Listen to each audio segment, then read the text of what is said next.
99.9% back. How you doing on this football Friday? Yes, sir. Oh, by the way, Big Z, throat coat. Throat coat. Mm-hmm. Even did the Tampa morning show, and we're ready to rock on this football Friday. All right. 80 days until the start of training camp. 120 days until the start of the NFL season.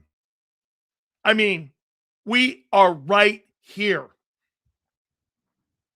All the things that you do, okay? As I say to you, all the stuff we do and all the stuff that the Eagles or your respected football team is doing right now, this is all going to pay off this coming fall and in September. Everything you're doing. So don't say, well, we still got time. You don't have time. How many days until June 1st? That's when you got to get down to your 90 man. Okay? You got to get down to your 90 man by the end of the month. End of the month. You've got to get down to your 90 day or 90 man roster. Oh, by the way, listen, I hate to start my show off on this. Is that right, Reyes? You got 24 days to get to 90. 24 days to get to your 93-man roster. How's that? Those are the guys you're going to training camp with. Okay. I hate to start my show off on this. But if you go over to my X account, and I could just see Sue already. And I hate to do this. But because in Philadelphia, we have been labeled a Hurts hater. And I'm not. I am not. I'm pointing out all the things that your football team is doing around your quarterback. And I get everybody sending me all kinds of garbage about your boy. Okay? Dav, happy Friday, Sales. Why are they glazing our OC? No idea. He's done nothing. When he's done, he's never called a play. Didn't it fail last year? Or they're hoping the defense carries it to start. That's right. Hey, Dav, they're in the same place they were a year ago. They've not made any change. They got another first-year play caller, and they're doing the same shit again. And last year, they were glazing Kevin. Hey, you remember M. Reyes glazing Kevin Patullo? Oh, seamless transition. Like being on a calm sea. Seamless transition. Hey, I swear to you, I hate to do this. I do. I hate it. But I want to show you something. And somebody sent me this. Sue, you're going to like this too. Seamless transition. Remember, M. Reyes and all you guys, be a seamless transition. But this year will be different. Hey, this guy's like trusting a chick who cheats on you. Hey, she won't do it again. Hey, right? Hey, Kyle. This guy, okay? This is correct. This is absolutely correct. My wife and my kid love Jalen Hurts. They absolutely love him. Yes. Okay. All right. So I have to do this because I thought this was interesting. All right. By the way, hit the like button. Thank you guys for being here. Appreciate it. So somebody pointed this out to me. Jalen Hurts has 81 NFL starts. He's got 17,677 passing yards. And he's got 108 TD passes and 81 starts. Okay? 81 starts. Jalen Hurts has 17,677 passing yards and 108 passing TDs. Do you guys know who this is? This guy's got 82 starts, 17,809, and 107 TD passes in 82 starts. Do you know who that is?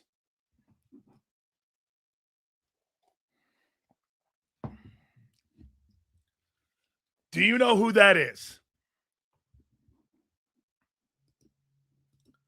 Gino? No. Brock? No. Baker? No. I'll say it again.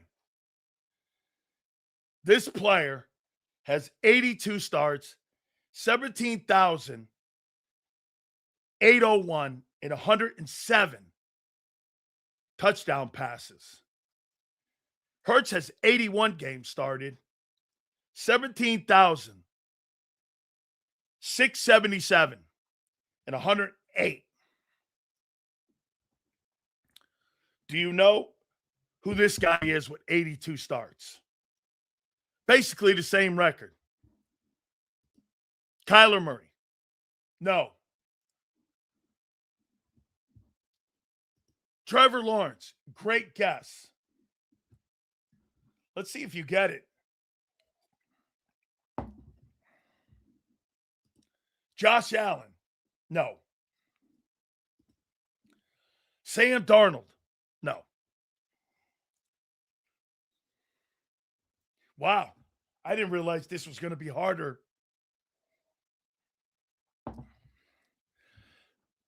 Dimes Jones? Good guess. No. CJ Stroud? No. Who else?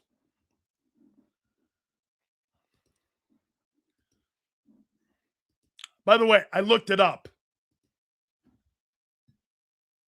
Just say it? Okay. Here we go.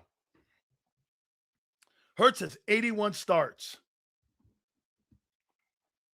and 17,677 passing yards and 108 touchdown passes. This player has 82 starts, 17,801, and 107 TD passes. And that player is Marcus Mariota.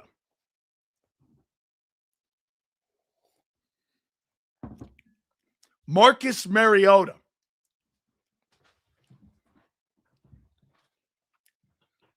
Marcus Mariota and Jalen have the same numbers and pretty much the same amount of games started. And the other guy's a backup. Yes. Okay. Marcus Mariota in 82 starts is 17,801 and 107 TD passes. Hurts is 81 games started, 17,677 and 108. And this guy played in Tennessee and in Atlanta. Where is he now? I think he's in what, DC? And Jalen had all of the advantages of a good team. And good coaching, I guess. This guy's a backup player.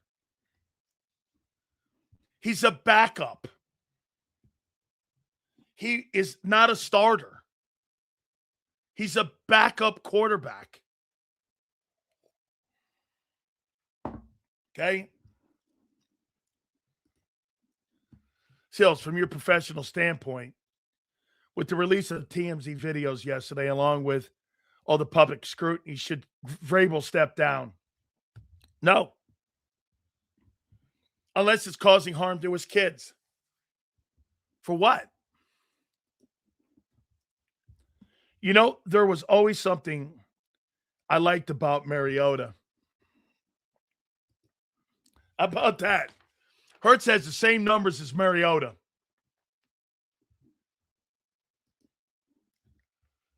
Yes, Mariota's not a good quarterback. You said it, JD. A little something for the collection plate. Appreciate your videos. Thank you. Yeah, I mean, you're right. Been in the league longer, and he's been a backup for like what? Hey, James, think about this. This guy's been a backup for like 6 years now. A backup quarterback has the same passing numbers as Jalen Hurts starting.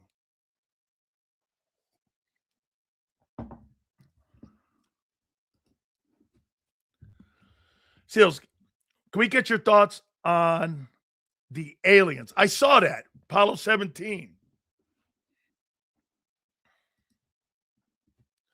People believe in aliens. Okay? But they don't believe in ghosts. Is it the definition of insanity doing the same thing over, expecting a different result, which is insane, that it magically changed is Howie on an ego trip? I don't know, man. You can't dispute these numbers. Okay? Marcus Mariota and Jalen Hurts are the same guy. Hurts is just on a better team. Big Sills.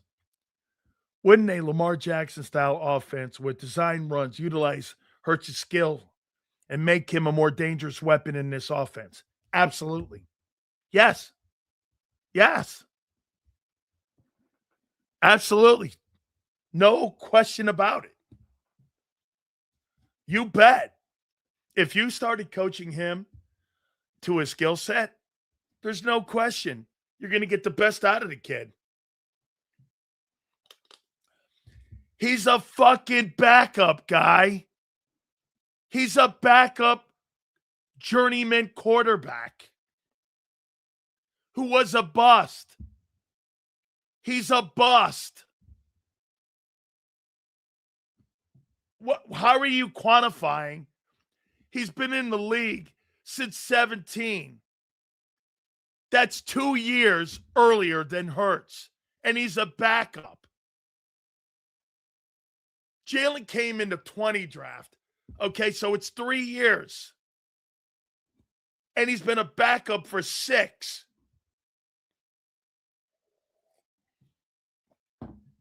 Come on, man. If Hurts continues to have the numbers he has, but continues to have the record, playoff and Super Bowl win, I couldn't care less how big his stats are. Who cares about stats? The Hall of Fame voters told you yesterday they do. Marcus M. record is over. Your stupid stats. 36-46. What the frick does that mean? Seals, go look at Garoppolo's career. Very similar as well. Let me take a look at that. Jimmy Garoppolo. This is fabulous. And you know what? Somebody in Philly sent me this. I was like, get out of here. Marcus Mariota? So, okay, wait a minute here. Garoppolo has 64 starts. And he's got 15,828 and 96. And he's played in 85 games. Yeah, he's got pretty much the same numbers as Hurts. And Jimmy's been a backup too. Hey, Sills, remember Kelly wanted Mariota.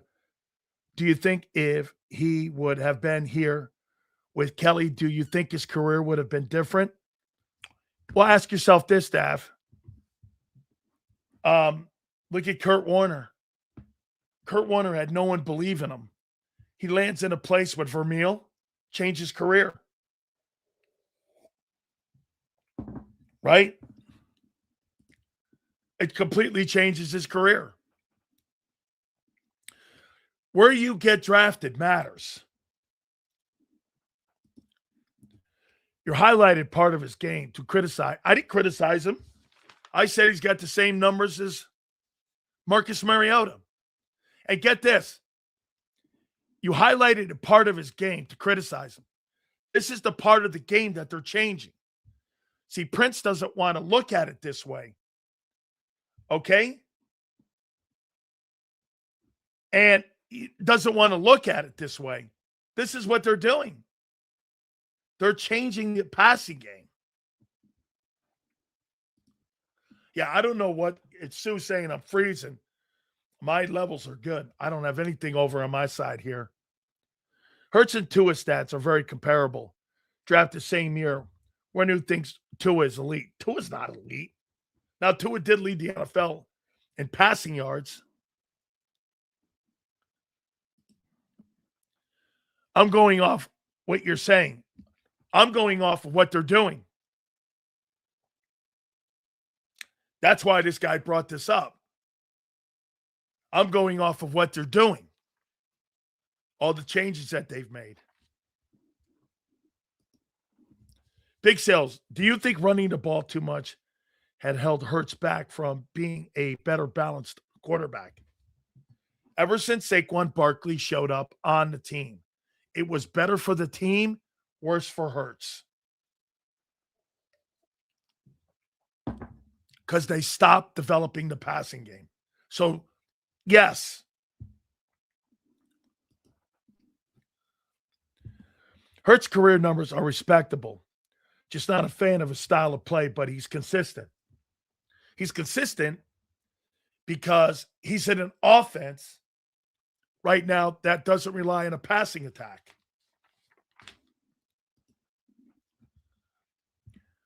Tua is literally the opposite of Hurts. Tua only throws it over the middle and can't throw to the sidelines. That's a great take.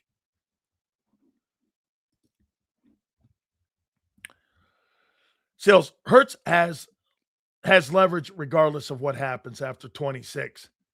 He will get market value from another organization.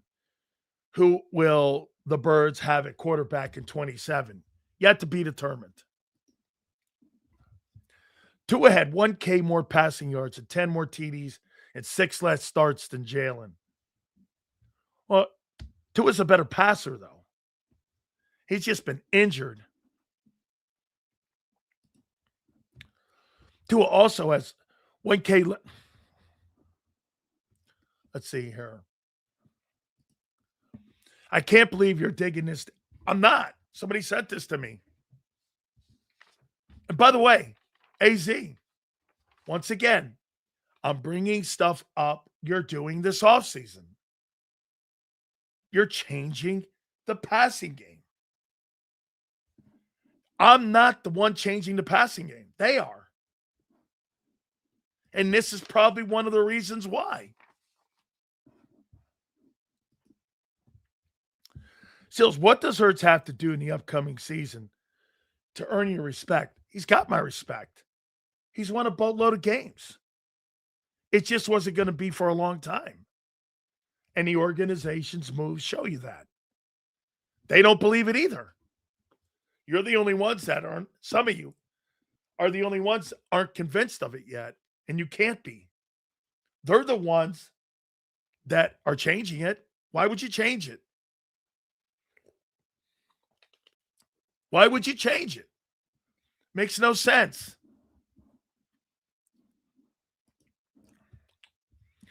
Everyone ignores the overall numbers of Hurts.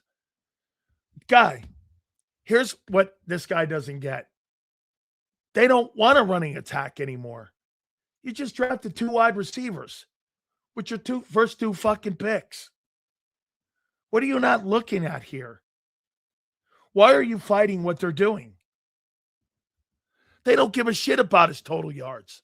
He doesn't run anymore, and they want to be more efficient in the pass game.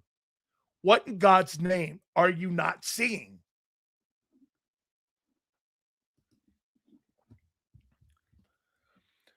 Tell what we about to back up if you don't pick it up. I like this game, Sills. Kyle Orton, 86 games, 1,800 passing yards, 101. That's a great call. Let me see if there's a list of that. Quarterbacks. Let's see if any of the greats, QBs in NFL history,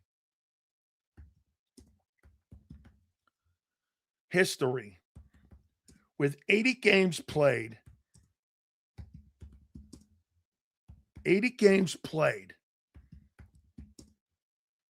and 17,000 yards passing and 100 TD passes. List. Let's take a look at those.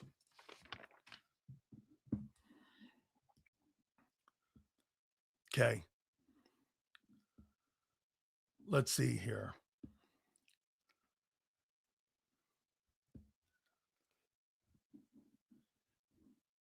Carson Palmer. Let's see. Okay, let's see here.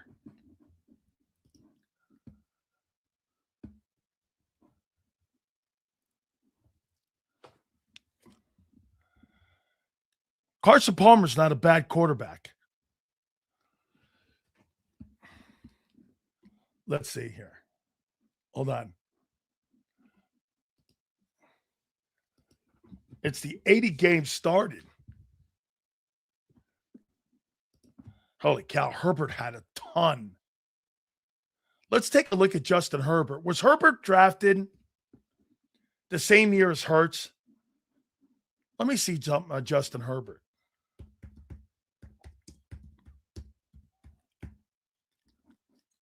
Was he drafted the same year? He's got 95 starts, and he's got 24,000 yards in 6 years and 163 touchdowns. He's got like 25,000 yards in more games. He's thrown for 5,000, 4,000, 4,000, 39. Okay. Kyle Orton. Let me get off this page.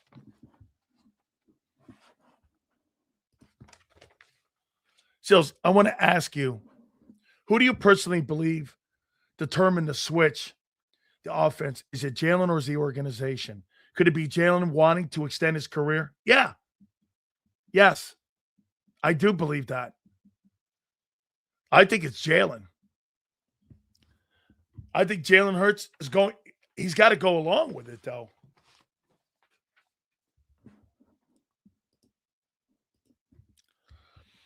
I agree. I think people are overreacting. They'll still be running. You better pray that Barkley and the O-line comes back. Okay?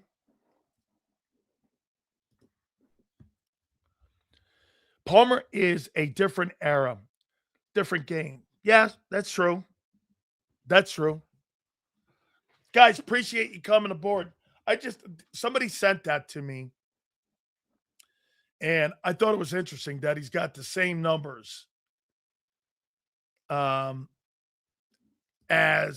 Marcus Mariota. And Marcus Mariota really, at the end of the day, has been a journeyman the last couple of years. So hit the like button. We'll appreciate it. All right. So let's get over to AJ now.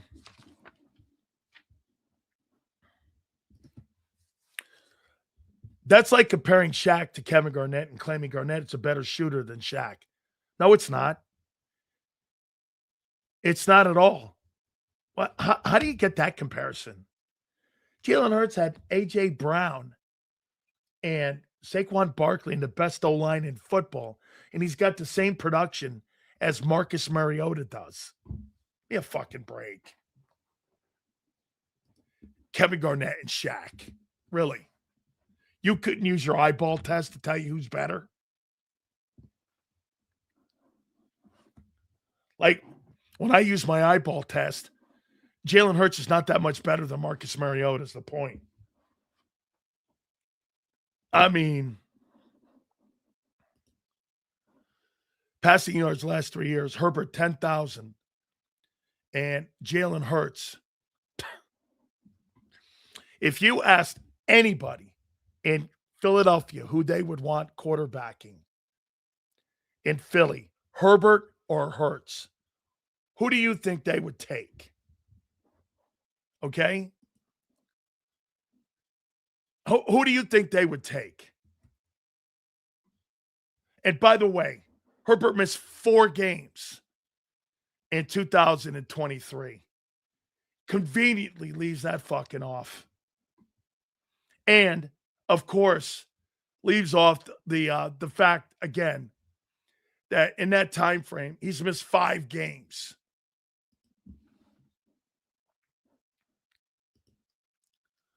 Herbert folds in the playoffs. Herbert's 2-0 versus the Eagles.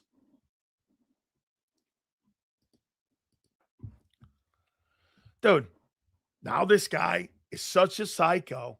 He's gone to a different Twitter piece. Dude, do me a favor. I'm concerned about you. You're now into the stalker age now. Like, are you all right? First you're LJ, now you're Johnny, now you're this guy. Are you fucking okay? Seriously, I'm going to call a doctor for you because there's something mentally ill with you. Are you okay?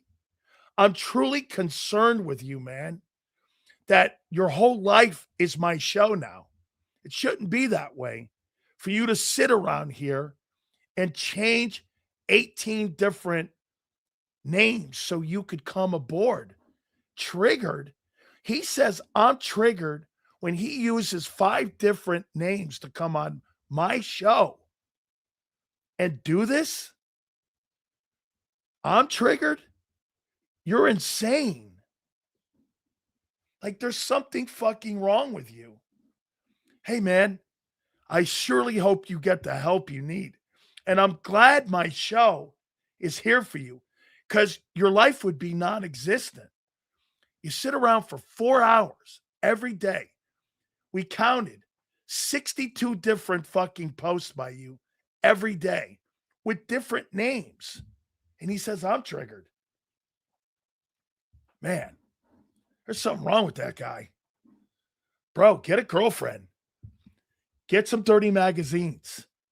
Get on Spanktervision. Do something. I feel for it. Bro, I'm being kind of serious. And we're glad Jacob's here for you. So that, I know you have no other life or anything. And there, I mean, I'm glad that we could help you. Woof. Man. I had a chick by the name of Kim Nasserini that used to stalk me like that when I was at Miami. Loved her to death. She knocked on my door every 2:30 at night.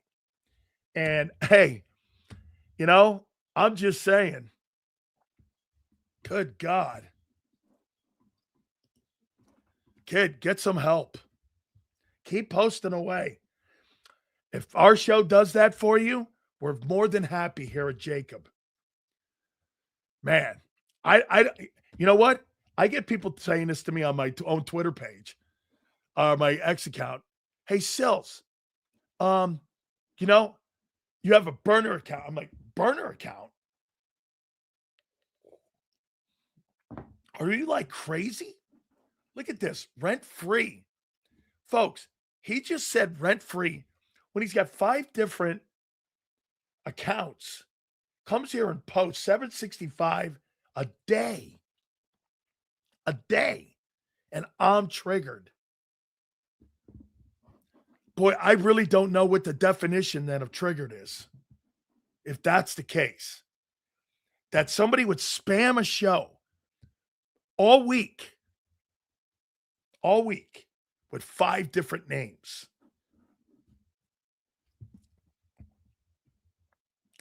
Man, I'm going to leave it alone because I don't want to be responsible if that guy does anything stupid to himself. God forbid the show ended. What would you do then? So it's this type of conversation, nothing else. Spell hates, nothing else. Jalen Hurts plays for a shitty head coach. They have absolutely no scheme. Running game is basic, all based on O-line pushing people. Yes. Yes. Okay? Yes. But that's why they're changing. Okay?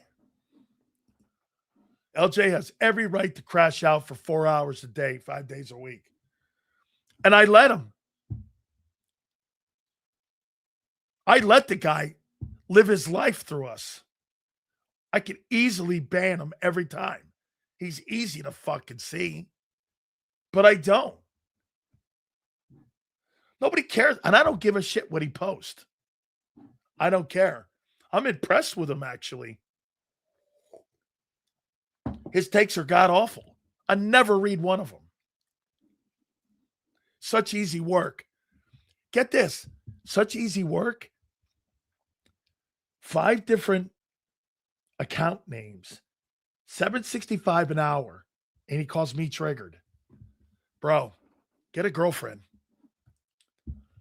I don't understand why would anyone want to be in anyone's head. So I don't want to say it. Why would you want to be in anyone's head? It's so true. It's so wormy. It's like he's looking for a boyfriend. It's like fucking nuts. Come on, Sills. That basic run game killed the league. No one knew what to do once Barkley got behind that line. Well, now it's over.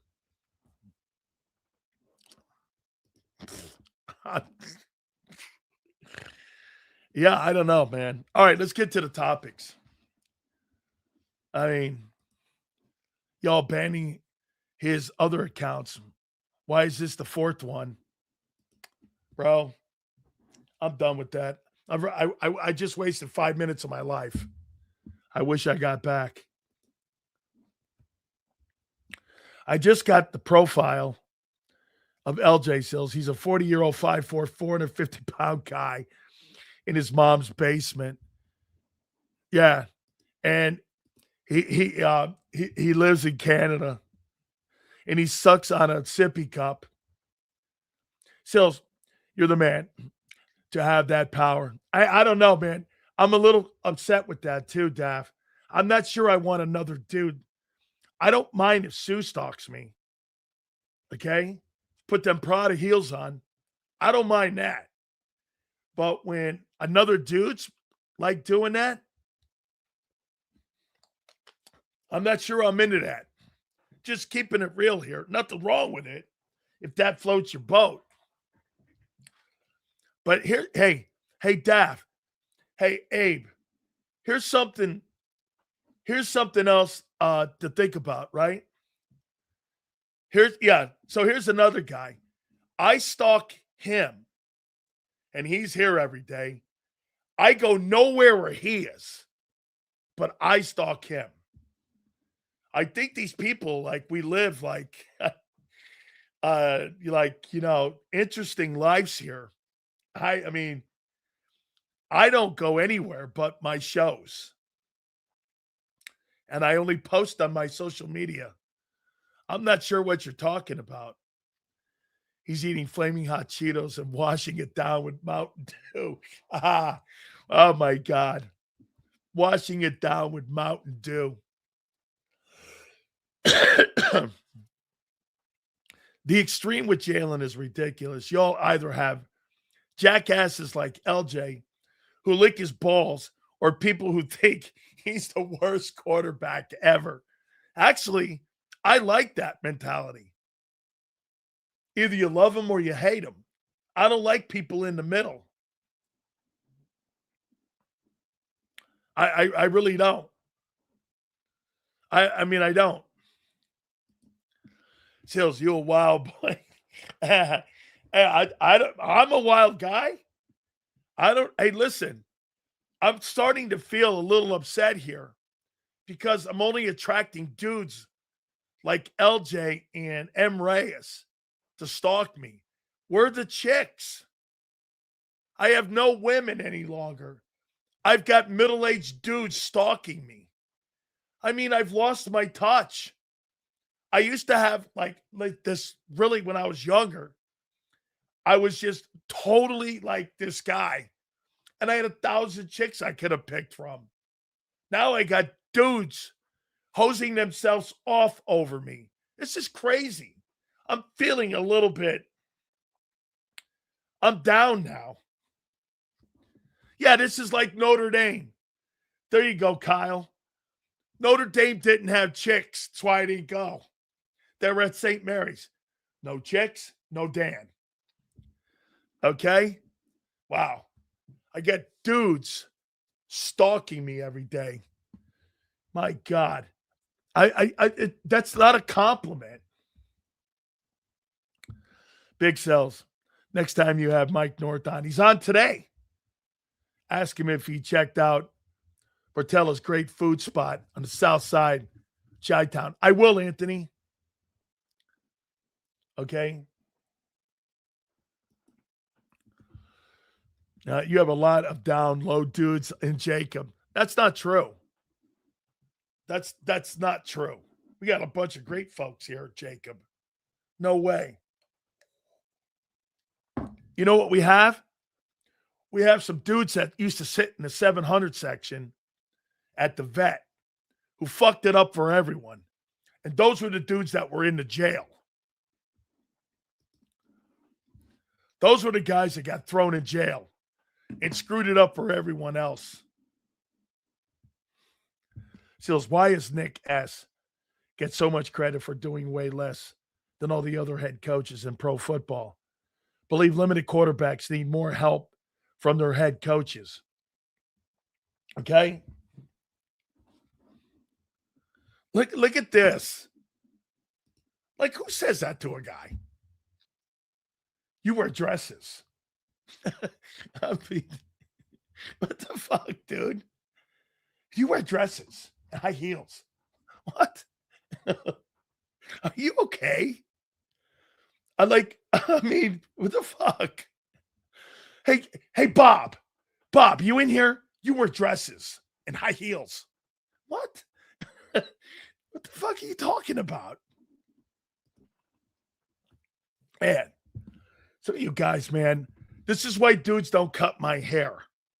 And only my aunt and women cut my hair because of scrapage. Got my arms out, right? Guys always like to throw themselves. Like, yeah, no, guys don't cut. Guys will not cut my hair ever. It's not happening. I don't know. Guys will never cut my hair. Just so you know. Okay? Hurts is an average quarterback on a stacked roster. Nothing more, nothing less. If he didn't have this stoic personnel, people would think different of him. Of course they would. This show's off the rails. Sills hasn't even got. I haven't even got to the topics yet. It's because of guys stalking. Dude, chicks stalk. Guys don't stalk. Holy cow. Who's that guy down? What do you think? I'm James Pierce. I got James Pierce's in here chasing me. Sills line. He knows the gay cutting his hair in the hair salon. Again. Guys, what the fuck is wrong with some goofy chat today? What is wrong with you folks? See? It's like Stalker's Paradise. So they must have a plan for the quarterback in 27. They are doing nothing to help Hurts' skill set. They are pushing him out the door. It's obvious. Is after 26 a retool? Then Howie should tell us fans. All right, let's get to the topics and see if we can kind of get off the rails here a little bit with all these guy lovers. Not that there's anything wrong with that, I guess. You're welcome too. Yeah, you're welcome here too. All right.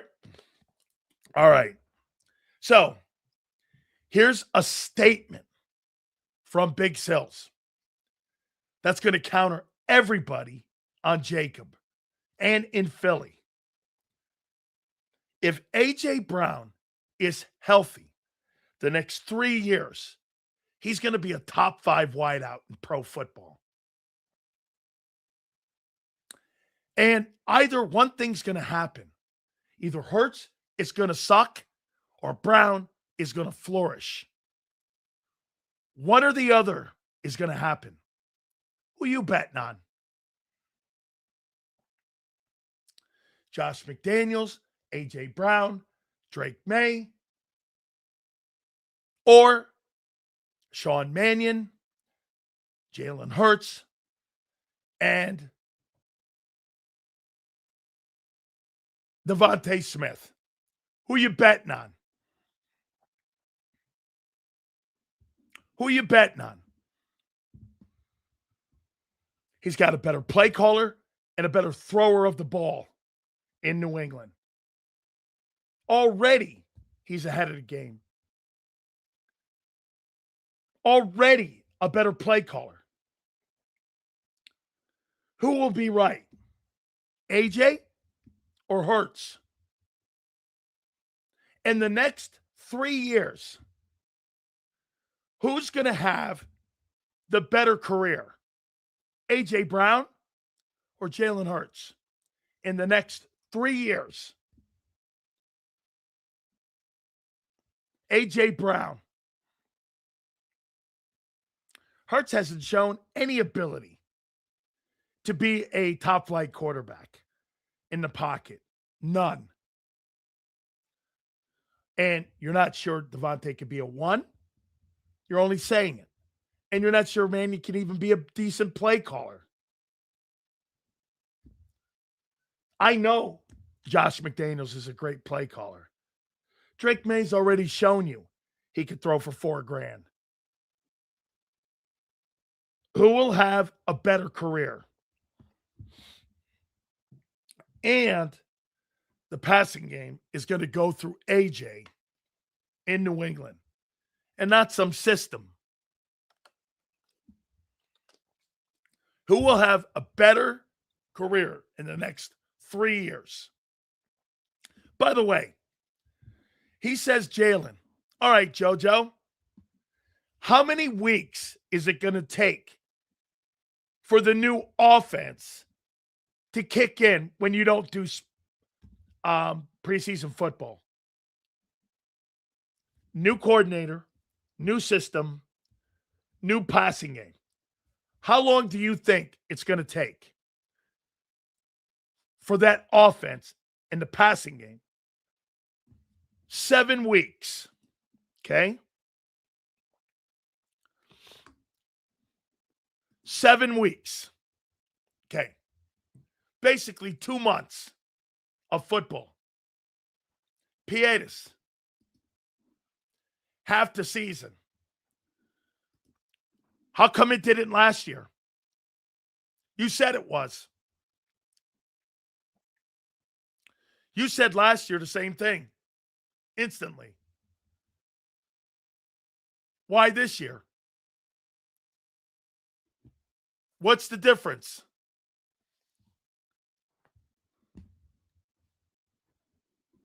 Let's see something here too as well. So let's go here. Let's see here with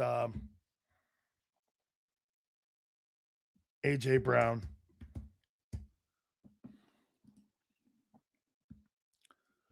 Go down here. A.J. Brown. Okay. So let me go over here. A.J. Brown.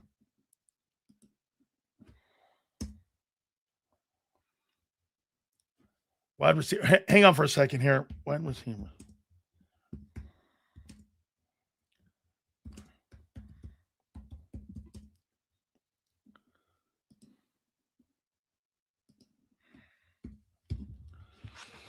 Okay.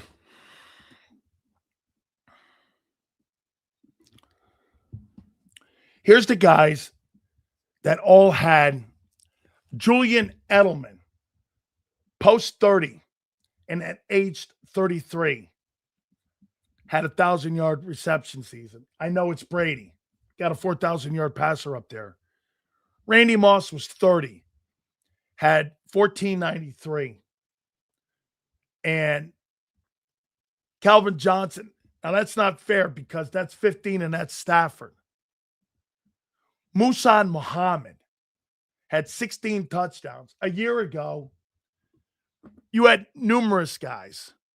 Okay, here's wide receivers over the age of 30. Brandon Marshall had how many yards that season? Let's see here. Brandon Marshall had 1,500 yards in 2015 with the Jets.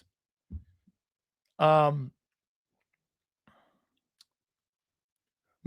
Muhammad in Carolina in 2007 at 1,405. Steve Smith in 11 was 34, had 1,394. Roddy White with the Atlanta Falcons in 18 at 1,351. Don't tell me. And he's better than any of those guys.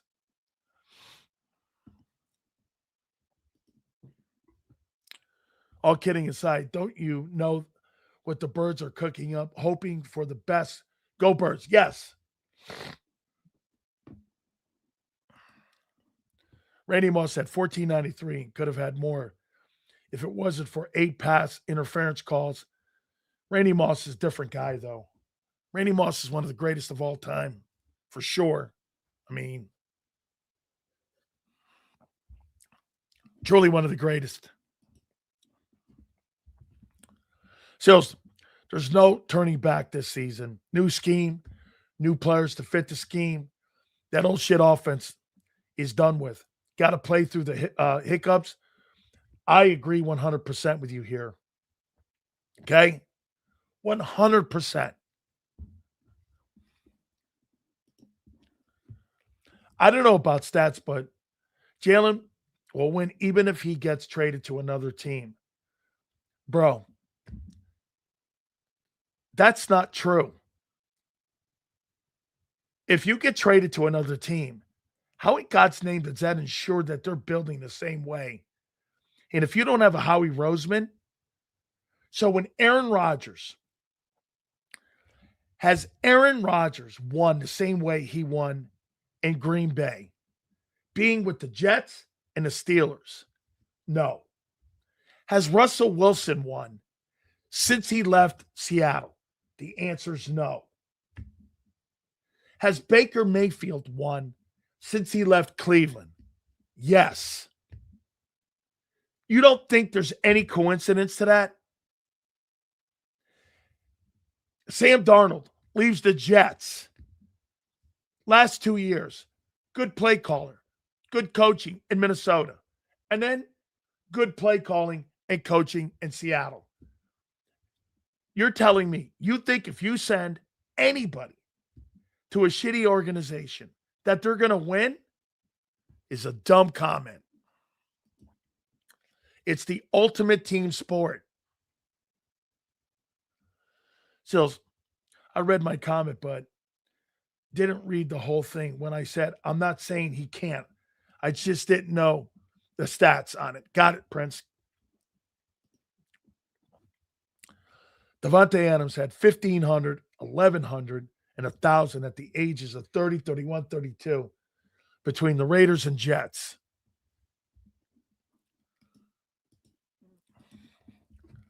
So It's always down to the coaches. No, it's down to the organizations. What makes you think the Patriots are the same great team? They're not going to be. Okay? Last play schedule, which means he'll play from behind, which means he'll throw the ball more. Okay? By the way, played beat up teams. That's so not true. You played one team that lost a quarterback. Those other teams weren't beat up. Like who?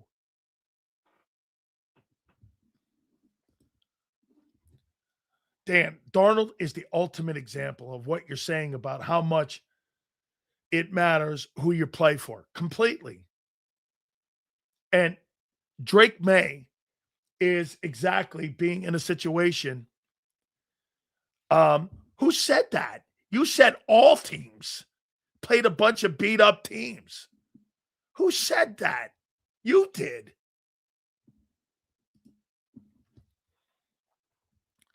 Sales, being Barkley's 9th year, I believe the threat is getting. I don't think he's coming. No, I'm sorry. That 2004 season took the treads off the tires. I think he's going to be a good player. To sit there and say he's a 1,300, 5 yards a carry guy behind a line that you're hoping is going to get younger is dumb. I think the O-line is going to play better, but will Barkley? We'll see. Adams is more of a release package guy than a pure elite route runner. Guys, Devontae Adams is a great football player. He is a great football player. Sales, it's funny how everyone talks about our strength of schedule from last year, but it's eerily similar to the 99 Rams, and nobody says shit. Make that make sense. What?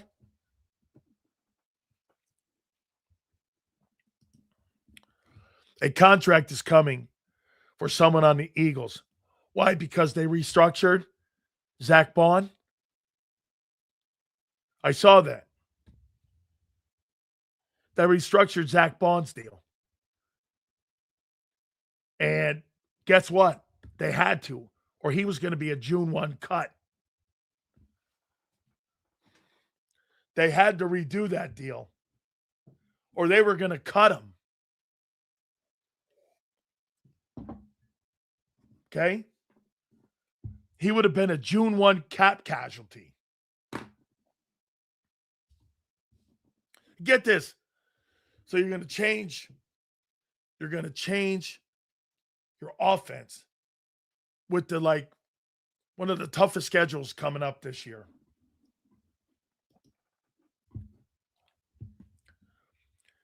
Better run blocking from Barkley is pretty easy formula to figure out. Better run blocking, better running from Barkley. It's a pretty easy formula to figure out. Older players and a guy with, okay, we'll see. You may be right. You may be right. Yes, that's an actual fact, as crazy as it sounds. Our schedule may be the first place, but based on how the seedings were last year, our schedule actually is pretty easy. I thought I saw the 8th toughest. Carger is getting the bag. Good luck. Eagles having the 7th easiest schedule should help. How in the world can the Eagles have the 7th easiest schedule in the NFL when they won the division and they made the playoffs? They're going to have the 7th easiest? You mean the 7th hardest? Where did you get that a team that has won back-to-back division titles is getting the 7th easiest schedule. Get this, guys. So, they're getting the 7th easiest schedule. That's who they're going to get. Okay, here's who the Eagles have coming up. And you tell me if this is the easiest schedule. By the way, it'll be out next week. 2026. Eagles schedule. Let's see how many division winners and playoff teams you got on this schedule in 26. And let's see if it's easy. Okay. Easy. Cardinals. Cowboys. They were under 500. Dallas. Jaguars, 11 games. Division winner. Giants. Twice. Easy. Commanders.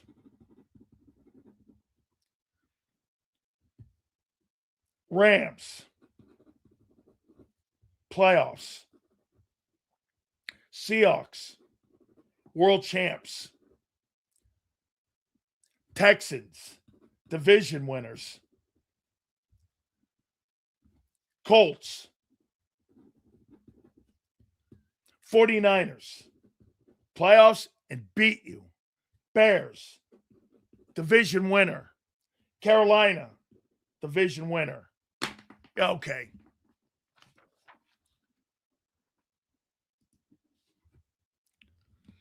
So the way I see it, I could be wrong. After Barkley's historic 2024 season, and they paid him, is when they decide they are closing the window on Hurts. Make sense? Maybe. Okay? I mean, here, how many division winners did you have? 1, 2, 3, 4, 5. And you had 3 playoff teams. Okay. You're right. Now, that's an easy schedule.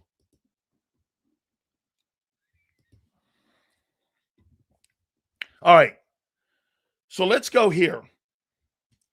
By the way, Z will join us at the bottom of the hour, and Mike North will join us. That'll be at 4:30. I heard John and Zander talking, and somebody said that the Eagles had the best offseason so far. Who was that guy, Z? We'll bring that up with Zander, too, when he comes on. Sales, who do you think some coaches that could get fired this year? I think Dan Quinn, Zach Taylor are on the hot seat. Yeah, I think those guys are on the hot seat. I wonder what Kyle Shanahan's going to do, too. All right. So this offseason, what kind of offseason do you think the Eagles have had so far this year? What do you think? And let's take a look at actually what they've done. Okay? What do you think of their offseason?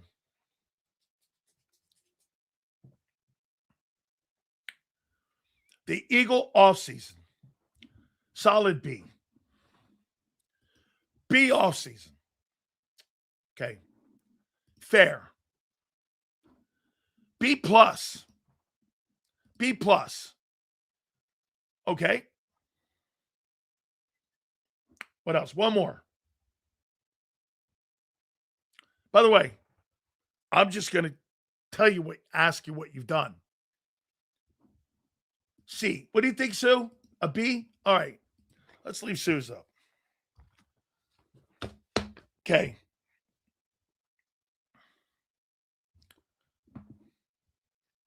So, the hiring of Sean Mannion. Give me a grade.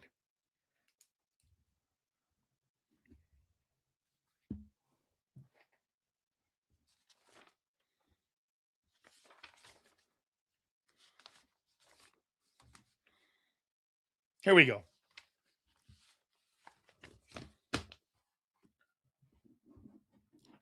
Hiring of Mannion. By the way, I'm not going to give a grade. Okay. Incomplete. Okay. So the hiring of your offensive coordinator is incomplete. Okay.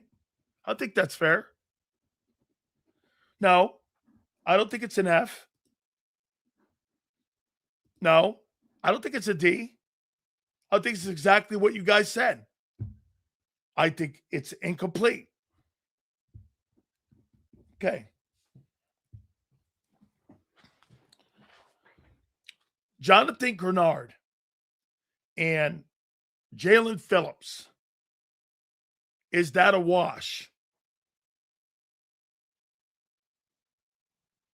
You lost a good player. You gained a good player. Is that a wash? So you didn't really lose anything. You didn't lose anything. You lost a good player. By the way, yeah, but he's not better than Phillips against the run. Okay? He's not. He's not a better player against the run. So I call it a wash. I'm not ripping it. He is not a better run defender. That's a fact. So it's a wash. Better pass rusher. I'll give you that. But I don't think he's a better run defender. So wait a minute. Pieris, you want to go incomplete on that too? I was going to give you a wash. You didn't lose anything. It's kind of like a lateral move. I'm talking more about player ability and what you lost or gained. I think it's kind of a wash. I think that's a good thing. You didn't lose anything, and you gained $5 million. So good, not bad, not a rip. Wash it talent, okay. So they kind of even each other out there. You didn't really lose anything. Phillips excelled in Vic's system, so need to see how the new dude does. Real one is upgrade at corner. Well, we'll get to that. Okay. All right.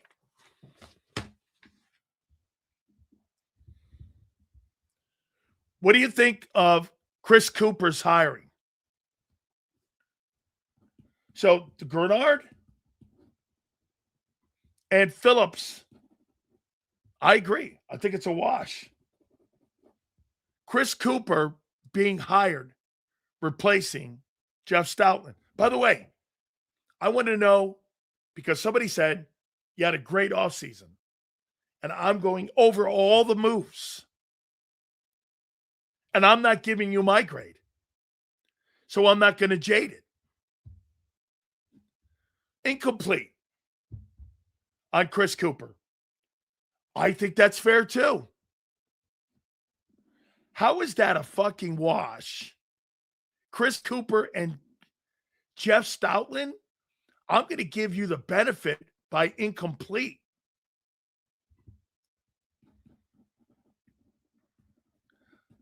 Nobody in God's name has ever said Chris Cooper is one of the best offensive line coaches in the NFL, like ever. But I'm going to go incomplete. We don't know yet. OC, incomplete. O-line coach, incomplete. Okay. So far, you got a wash with Grenard and Phillips. Your O-line coach is incomplete. Your OC is incomplete. Okay. The loss of Nakobe Dean. Okay. How big is that loss? He's the captain of your defense. You lost the captain of your defense. How big a loss is that?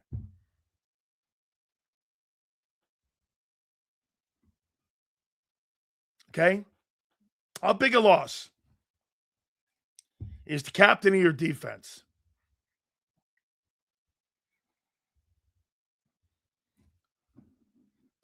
MJ, thank you, bro.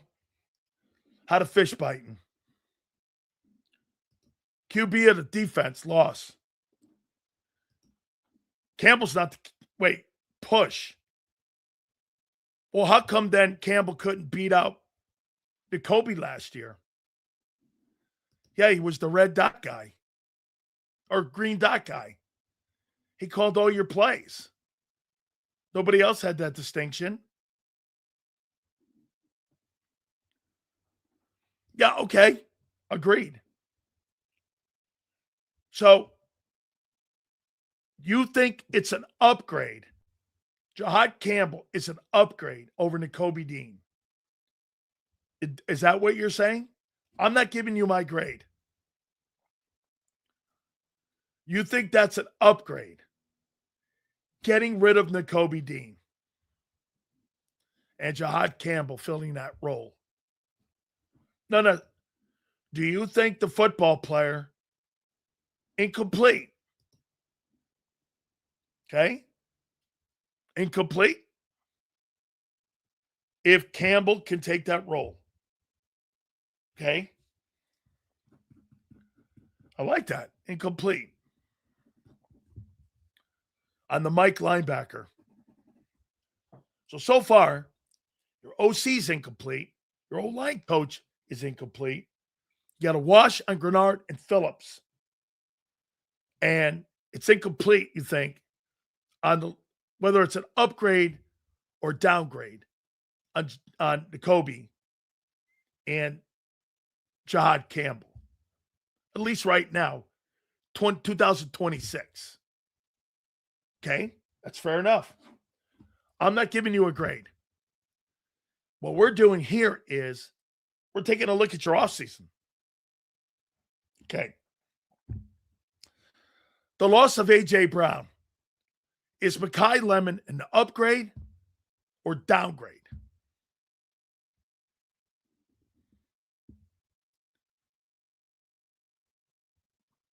The loss of A.J. Brown.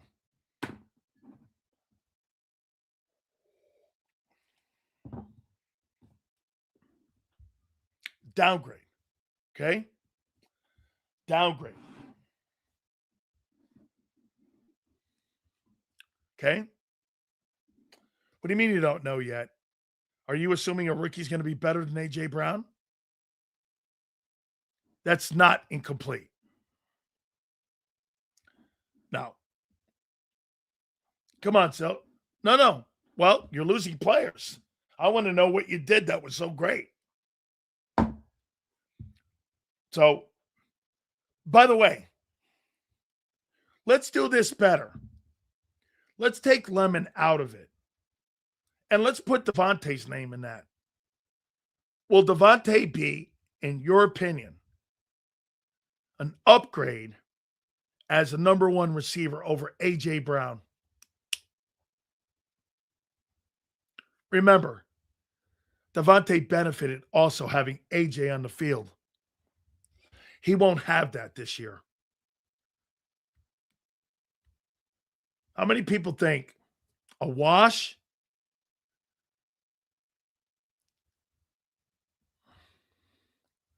Wash? You think AJ's a better football player? Or no, excuse me, Devontae's a better football player than A.J. Brown? No. See this here?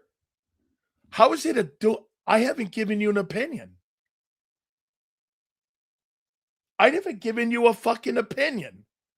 I'm going by what you guys have done and what you're saying. How in fucking God's name, me pointing out all the moves you've done, and he calls it a doomer segment? Well, I didn't do this. And I didn't even give you a fucking opinion.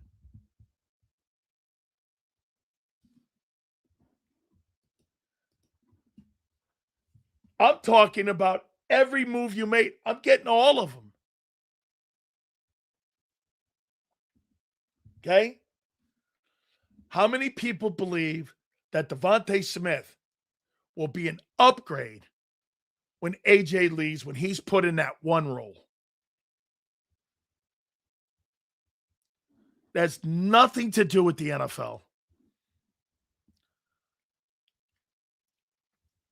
How many folks believe that'll be an upgrade? I'm not giving you my opinion. How many folks believe Davante will be an upgrade over AJ in the one hole as the number one wide receiver?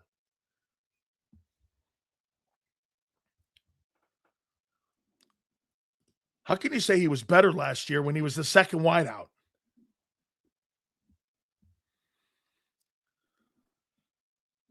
Okay.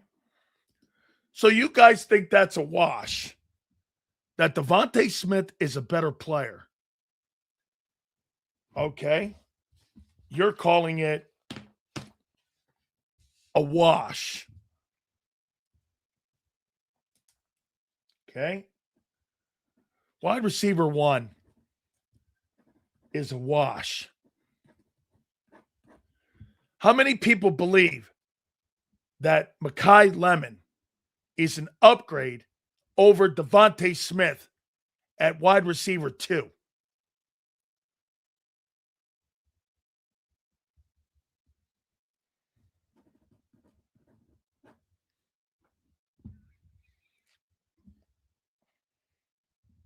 Got to replace these guys.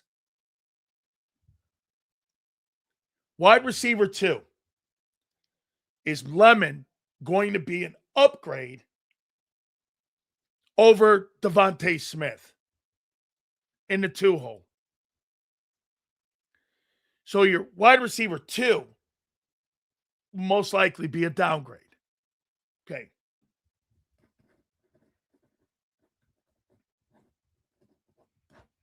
So far, without me giving an opinion, got an incomplete on your OC, you got an incomplete on your mic, you got an incomplete on your O-line coach, you got a wash with Gennard and Phillips. I'll wash with Devontae and with AJ, and a downgrade at wide receiver 2. Okay. The loss of Reed Blankenship.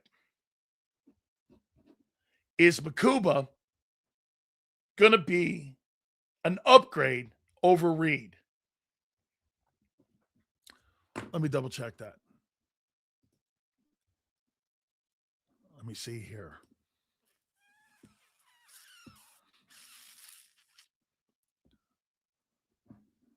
Let's see here. Well, behind him is JT Gray, Cole Wisniewski, and you got Marcus Epps over there. So, Kuba, yes, that's right. So it's Epps. Okay. So at free that strong safety, you're right. My bad. You're correct, Brandon. So Marcus Epps, is that an upgrade or downgrade with Reed Blankenship at strong safety? That's right. Epps is a downgrade. Okay. Probably some move they're going to make there, right? Now, by the way, I've given you no opinion. I've given you zero opinion. Okay. Cornerback 2, Woolen over Adoree. We would say an upgrade, right? Woolen. Okay. So here's what you guys said just now. In the Philadelphia Eagles, unless I missed something. Oh, and you lost Christian Parker.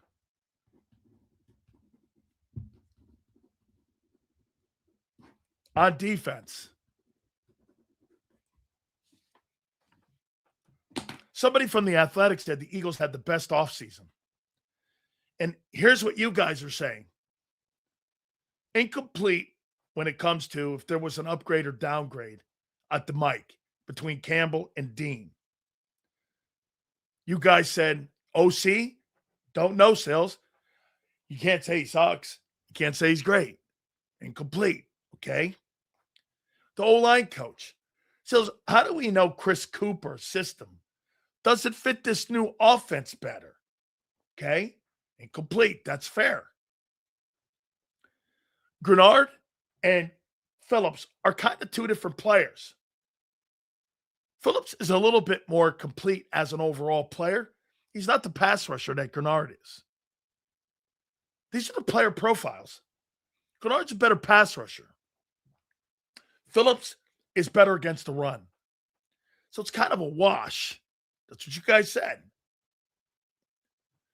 At wide receiver 1, you guys called it a wash.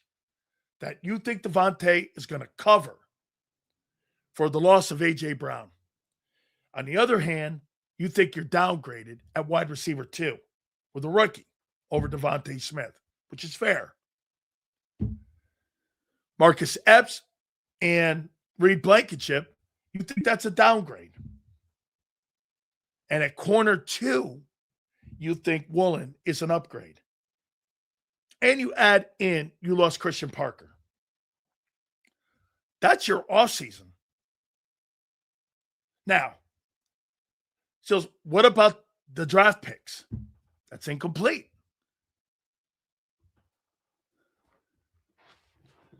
Okay? That's incomplete.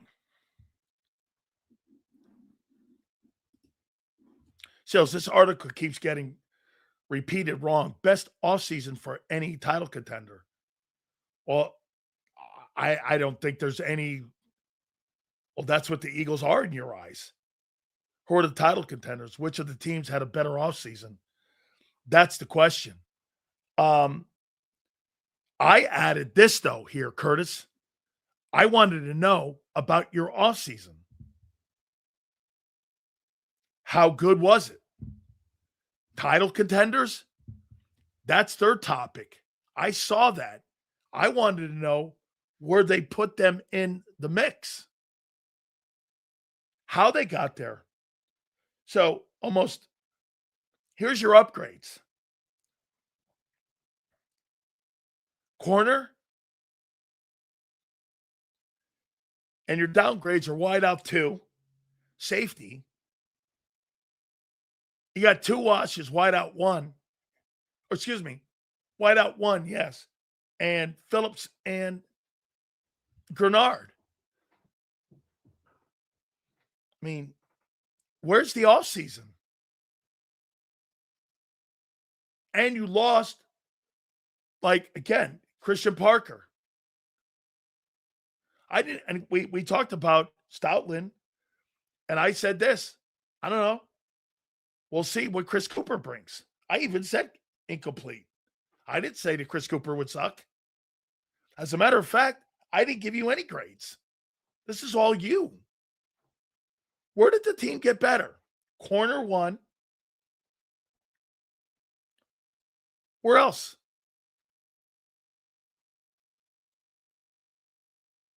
Where else did they get better? Maybe a little deeper in the wideout room?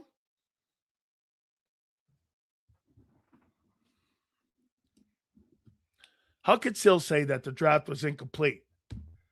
Because they haven't played yet. Why even have a draft then if you have no idea what you're getting? How in the world can you sit there and say what a guy did in college before he plays his first NFL game? You have no idea. I'm not even telling you he's going to be bad or good. How do you know that? Nobody's saying not to have a draft. How can you cast an assertion that they're going to be great players when last year very little from the draft can help your football team a year ago? One of my favorite running plays was Bettis pancaking Urlacher. Also, Palomalu jumping over the goalie. Great play.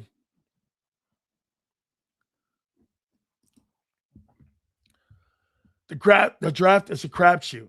Yeah. No idea. Sills, then why have a scouting? Dude, you don't hit on your fucking 100% on your draft. As a matter of fact, Sean, name me one wide receiver Howie Roseman's drafted outside of Devontae Smith that was worth a shit. That was like a player at Devontae's skill set. Name me one in 25 years. Djax, okay. But was that Andy? And Banner? Name me a guy he's drafted. There's none.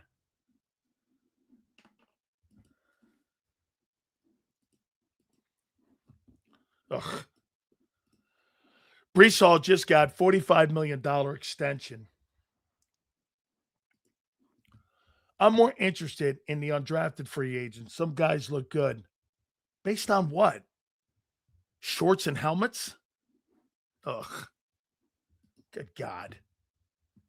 Oh, yeah, Lemon looks good at workout. He's just running around in underwear. What the hell can you tell from that? Nothing. But I'm not saying he's not going to be good. Got to wait and see. I told you. When Thursday, Friday, Saturday happened, come Monday, I don't know.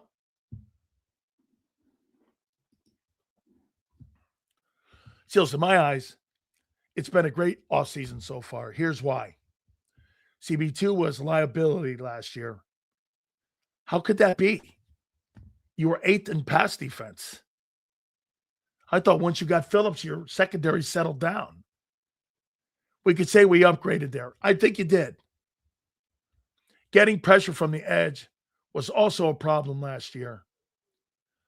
Yeah, it was. It was. But what you're going to do here is you're going to give up run defense. Let's see if that turns out to be anything. I don't know that yet. Why do you think the Eagles got the top scouting department in the NFL? Have you seen the 49ers draft the last 5 years? I saw the 49ers beat the shit out of you in the playoffs with a shitty team. With guys that aren't even on the team right now. This team wins when Johnson plays. Carter being healthy this year. Davis getting better. Okay? You think they'll be the number one defense. Okay?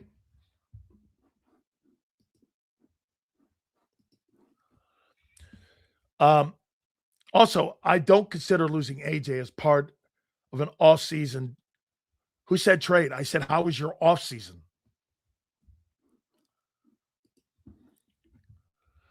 Howie's season coincides with wait and see season. Go Birds. Sills, I think they're going to try Wicks at the X and keep Smitty at Z mainly. I think they're going to move Smitty around more.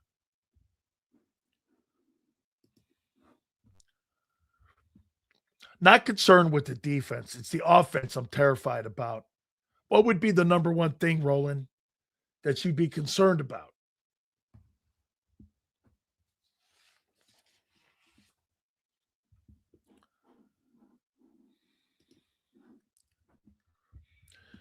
Shit teams be good teams all the time. Prime example, Miami beat New England all the time. Yes.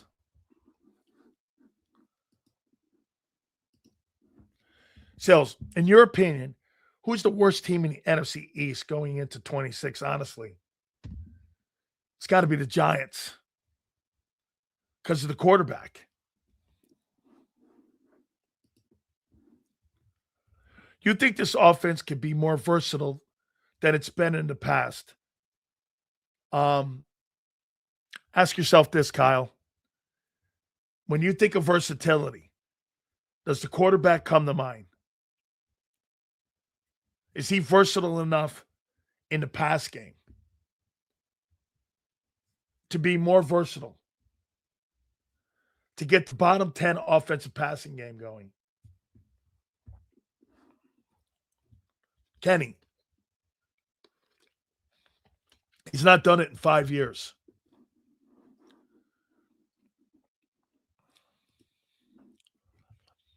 How Jalen adapts and Mannion being a first-time play caller. What we said yesterday, a big issue. Well, question, incomplete. By the way, guys, I didn't give you my grade at all. I wanted to hear from you. Okay? You were the ones that talked about the offseason here.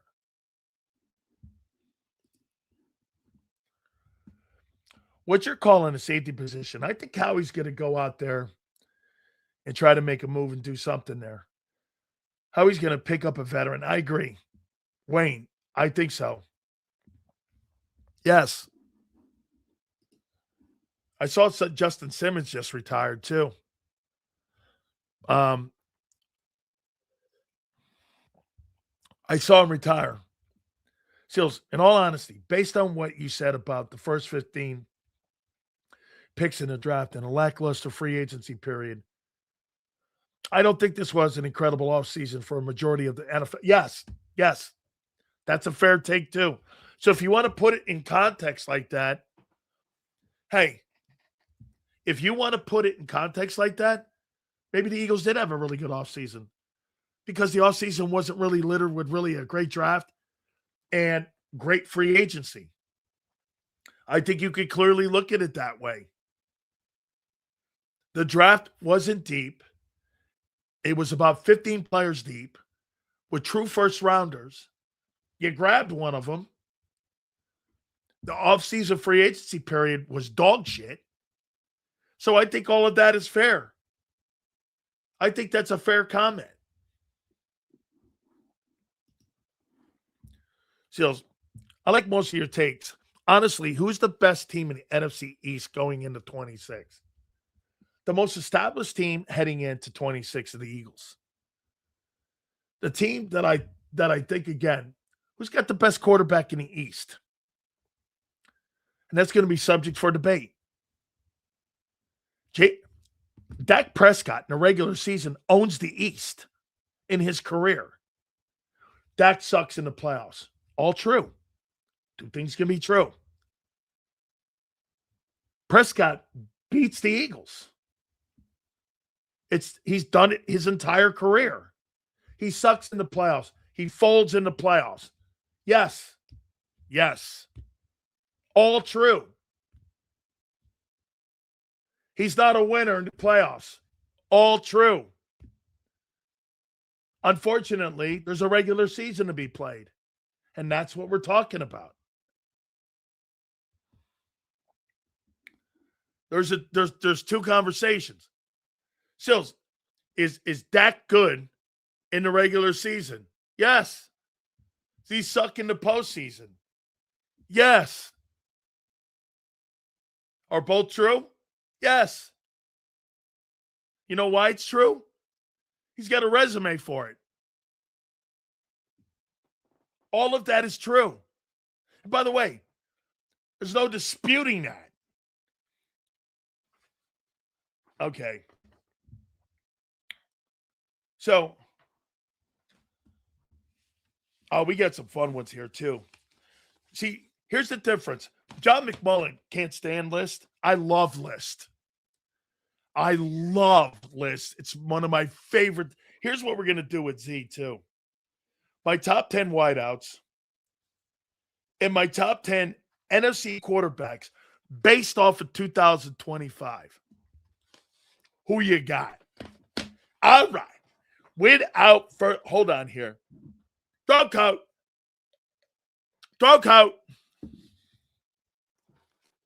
Little throw coat. Homie got me good there with that throw coat. Without further ado, we bring in our friend, Bike Zight. Zander Krause. How you doing, bro? What's up, bro? Ooh, my bad. What's up, brother? How you doing? Oof, got me nervous there, man. I'm like, is that big? Nah. We were still on screen. Man, you know me.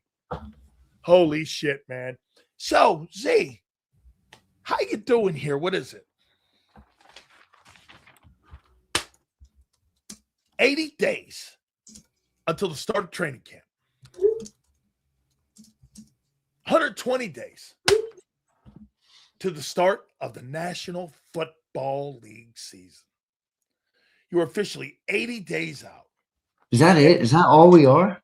That's it. And get this. Holy moly. You're 23 days out to the 90-man roster set in AJ's last days of an Eagle ticking down. Tick-tock, tick-tock, tick-tock. Who cares?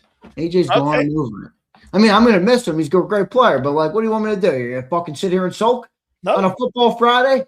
No, I want to know what you're getting back in return. A 1 and a 2, baby. Oh, 1 and a 2. A 1 and a 2. I'm still going to hold that Howie will turn into multiple ones and potentially multiple mid-round picks.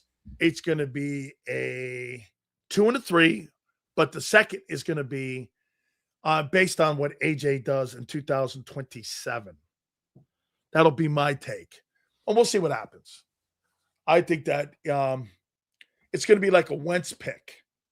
That 2. Well, that turned out pretty well for the Birds. Okay. All right. Hey, I'm giving you optimism here. It's going to turn into a 1 because I think in the next. Here's one for you here right out of the gate. Next 3 years, who do you think has a better 3-year period? Hurts or AJ? A better next 3 years?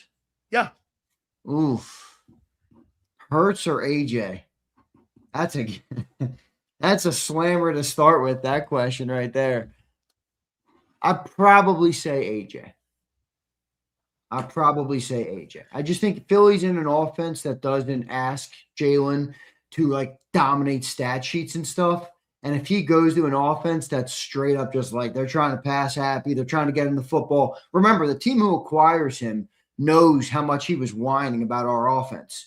So part of my point earlier this summer with the stats I showed to A.J. Brown, where he had 5,000 yards in 4 years, if you're the next quarterback that's thrown to A.J. Brown, you're going to pull those stats up and you're going to say, this dude was bitching and moaning with $5,000 in 4 years. I better throw this guy the ball so many times his head's going to spin. So I think AJ probably would be my pick, AJ. I say AJ for a couple reasons. Play caller, and they're going to be playing from behind. Okay, I don't think this upcoming season for the Patriots, I don't think it's going to be like the playing from behind thing is fair. Is your assumption with this exercise that he's going to be in New England? Yes. Okay. I'm still not sold on that. Like, is it definitely going to be New England? I don't know. Are there other teams involved here? I don't know. I'm kind of waiting to see. Don't you think this is the gamble that you're going to play with that 2028 first round pick? Follow me here. So you're going to get a hard schedule this year, right? If you're in New England, you're getting a first place schedule. You finish second in the NFL, right? Right, Z? You're going to get one of the tougher schedules. Well, they are. They were what, 14-3 last year? Yeah. Yeah. They were second in the AFC. Yeah. I mean, in theory, but like the Eagles have a first place schedule too. And people are saying our schedule is not that hard this year. I don't understand where that's coming from. By the way, I'm with Jason Cole on this. Do you remember what Jason Cole said about this last time you talked to him about it? Yeah. He's like, what a bullshit, stupid statistic this whole strength of schedule thing is. Yeah. You're in the NFL. I mean, you can win and lose every single game. I mean, and records change drastically every year, so whatever on and personnel changes every week. Exactly. It's so different year to year in some ways. So, but whatever, continue. Okay. So here's what I think a gamble is though. So in 2026, they're going to have a tough schedule. You think the Patriots have a down year this year? No, I think they're still 10 plus. I mean, down from 14. Yeah, 10 plus though to me. Okay. They're a 10 plus win team. So in 28, they're not going to have a first place, or 27, they're not going to have a first place schedule. Is that correct? Probably not. Well, because they're going to make a step. They're going to make a step back. What are they in the AFC East? Yeah.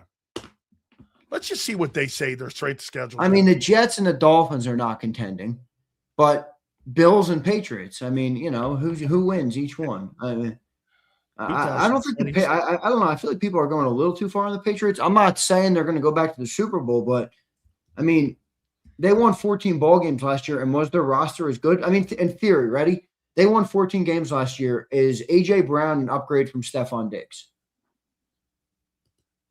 Massive. So, I mean, I don't know what they've done on the defensive side of the ball. I know they've done some things, but Patriots offseason moves. Let me look this up.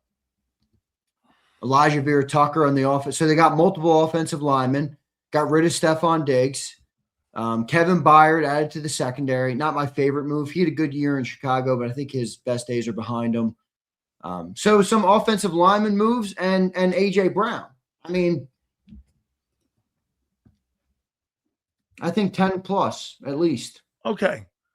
So here's, again, what I'm looking at here. And if we're just going by what we think, this coming season, the New England Patriots are going to be, where are they? They're going to be a football team that is going to be in the room with what? Let me see here. New England. Let me see where they are. Okay. So they're going to have like a top 10 tough schedule this year. Let's just say this. They make a couple steps back because, again, they're going to play better teams, better contending teams. Look at your schedule. Shit, you got 5 division winners. Did you see it's coming out Thursday, by the way? Yeah. Oh, Thursday. I thought it was coming out next week. Next week. Well, next Friday. It's Friday, yeah. Yeah. I'm pretty sure it's next Thursday. Yeah, the 14th, next Thursday. Okay. Don't you take a risk of that 28 pick being like Patriots bounce back, win 13 games? You're thinking too much about it. I mean, I get where you're coming from, but I don't think the pick the Eagles get from the Patriots, if it's in 28, will be used at the exact spot it is in 28 anyway. I think it's another asset in the chamber that Howie will use with his other collection of assets to get what it is he wants, whether that you think it's a tool to move up. Exactly. I just think it's an asset. It's a first round pick, which is better than a second round pick. So to me, it's an asset in the chamber. It's an asset, that you own. And how can you take that with all your other assets to shuffle the deck and get what you want out of the drafts for the next couple of years, or players, or whatever the case may be? So when I say to you the other day, this is why I have confidence in Howie Roseman without even knowing the return or some of the picks coming. It's because he's been so good at this very thing, specifically in the last 5 years. I mean, what he did with the Devontae Smith, Jalen Carter, those trades where he traded back 6-12, went up to 10, got the later first-round pick. That's when he was able to draft Jalen Carter. I just think he's been so damn good at it. So any first-round pick acquired for A.J. Brown to me is a win. Now, will it be as good if they do hold on to the Patriots pick for 28? Yeah, you're probably right. Probably not. But still, I could also say this. Could they have a down year in this year and then go back up in 28? Zander, they could possibly have 2 top 10 picks if something goes sideways over the next 2 years. If that offense, say they do end up 8 and 9, they could be around 12, and then the following year they could be in the top 10 with their own pick. They're going to have 2 picks in 28. They're going to have a lot of first-round picks in the next couple of years. Well, Howie will if he plays his cards right. So, do you agree that one of the great things that he's done is his maneuverability and how he moves around in the draft? It has been great. How he goes, and I'll tell you something else that I fucking love that he does. He acquires those 5, 6, and 7s for in-season trading. It's brilliant. He loads up on those so that he can entice people with those 4, 5, 6, and 7s. And he uses those as they get closer to the draft or those day 3s they're like fun coupons to Howie. Yeah. When we went into the draft this year, we had no 7th round picks, and we had 3 7th round draft selections this year. When we went into the draft, we had none. It's almost like stupid talking about what picks you have with Howie because he's never going to pick where he is. It's all about just the collection of assets that they have and how much they can move them. So, yeah, I mean, look, I would prefer a 27 first, Sills, but I'd rather a 28 first than a 27 second. Is that fair? Yeah, totally. So All that's right. kind of where I am on it. I played a great game with everyone in here, and I want to do it with you here, okay? Because I heard you and John talking about. Now, to be fair, I don't think any of you said A or whatever. And I kind of expanded it into my own topic. I guess the Athletics said something that the Eagles had the best offseason of any contending team. Yeah, of the contenders. Yeah. And I said, let's take a look at our offseason. And so I didn't give my grade, and I didn't. I let everyone else do it. So I went here and I all of your moves, and everyone came in with this. So I'm going to start with you here with this. The offensive coordinator, they said incomplete. Do you agree with that? Incomplete on what? The offensive coordinator. Yeah, incomplete, 100%. I actually, you could probably grade it a little lower because it was not their first option. They just came off a year where an inexperienced coordinator didn't work out for them. So Sean Mannion could be a great hire. Yeah. But in a vacuum, when you're just looking at no results yet, not the best thing. I like Sean, but not the best thing there. But it's fair to say incomplete. We don't know. He could turn into It's something incomplete with, I would say, a slant toward Okay. a D. I put offensive line coach. I put that in. He might actually, and I said this, Zander, his way of coaching the O-line might be more conducive to what Mannion wants to do in pass protection and in the run game. So it might actually fit, but still, it's I put incomplete because I don't know how he's going to match up with the offensive coordinator. Is that fair? Yeah, that's fair. Okay. This might be a little different for you. This is what everybody said. The Jonathan Grenard and the Jalen Phillips, they said it's a wash. And I said this. Great. Phillips is a better run defender. Grenard's a better pass defender. He is. Grenard's a better pass rusher. Okay. So everyone in the chat here said they thought it was a rush. They thought it was a wash. What do you think? I'm going to try and confirm how good he was as a run defender compared to Jalen Phillips. I think it's a big upgrade. I'm sorry. Jalen Phillips to me was more talk than evidence. I heard so much about how good he was. I heard so much about the size. I heard so much about the imposing player. I heard so much about how great he is again. I saw some nice things. I never once saw a $30 million edge rusher on the field last year. And if you did, then I don't mean you just don't agree about what a $30 million edge get better with. You asked me about Woolen. The defense got better. That's different than having a $30 million edge rusher who you think is going to go. You asked me about Woolen being better than Adoree'. Did your football unit get better with Jalen Phillips on it? Yes, it did. 100%. Okay. I'm not going to lie to you. It did. It got better for sure. Okay. But I'm going to pull up real quick. Right. I'm just giving you 1 sec. I'm just going to. Okay. Yeah. I'd like to see what PFF said.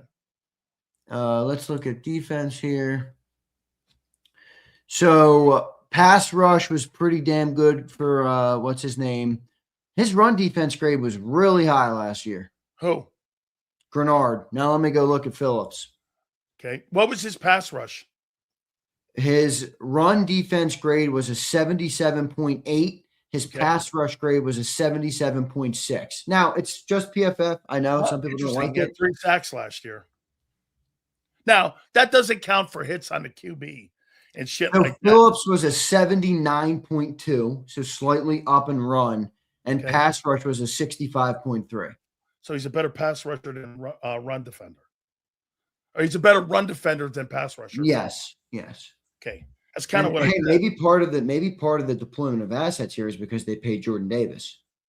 Okay. If I'm paying Jordan Davis, do I want to pay a $30 million primarily run stopping edge rusher? Not really. Well, see, and that's kind of where I was at, is that Phillips is a better run defender. Not by a lot, not by a ton. And Grenard's a better pass rusher. Yeah, so you were right.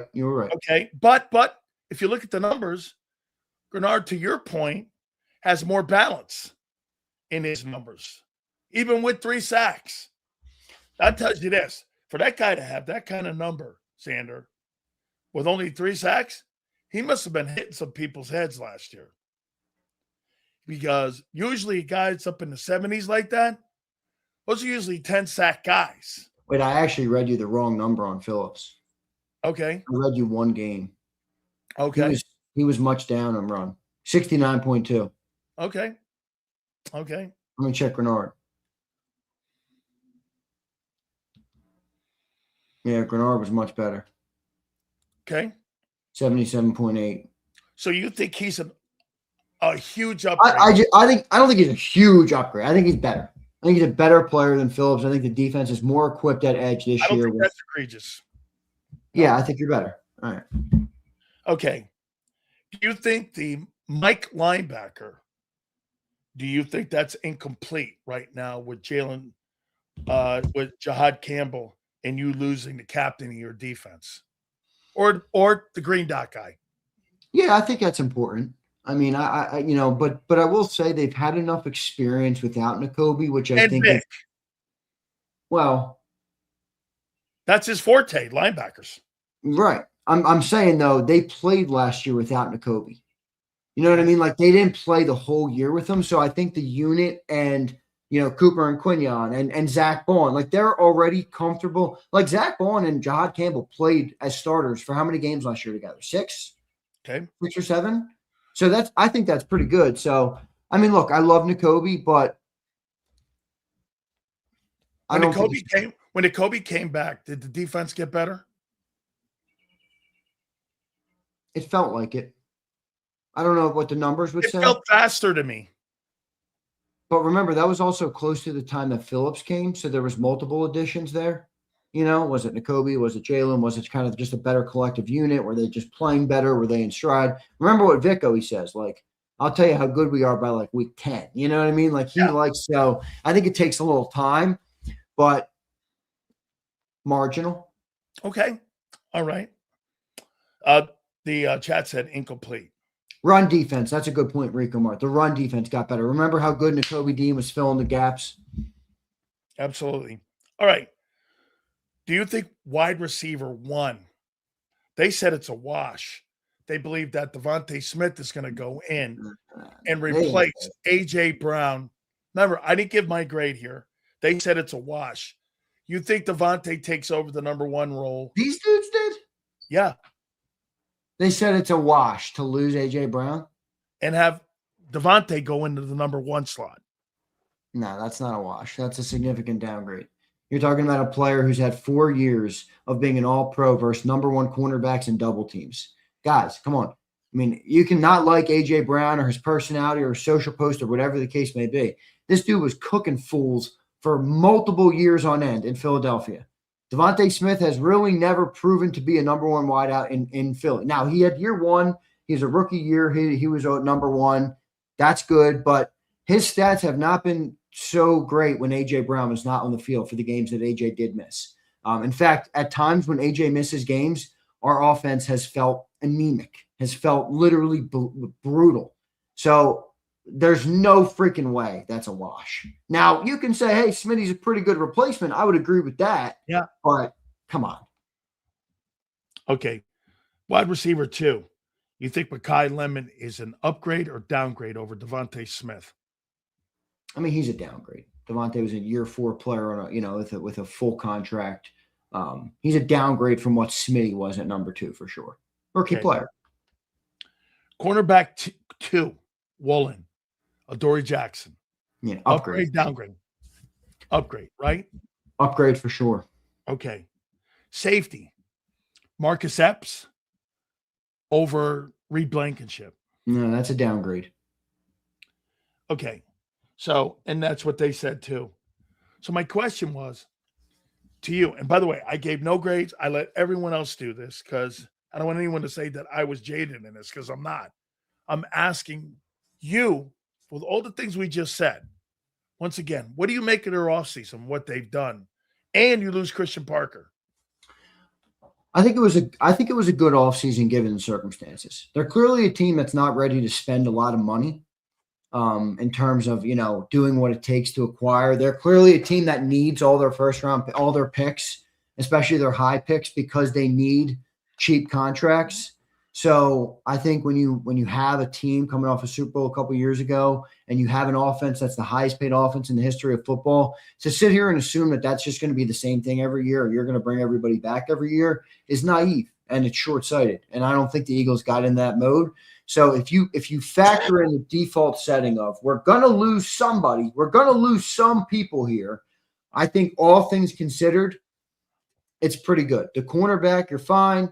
Linebacker, you're fine. Tackle or defensive tackle, you're still good. O-lineman, everybody's coming back.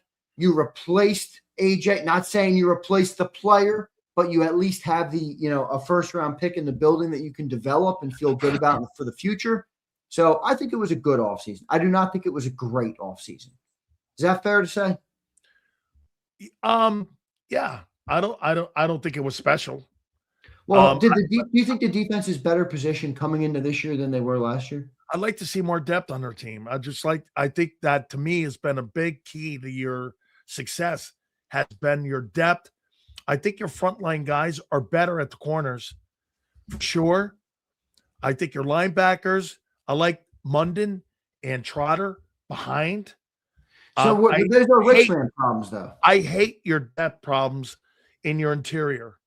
I don't think you have any. I think the kid Young's not bad. Okay. They got rid of there's not much interior depth there outside the top three. Yeah. And my question mark would be,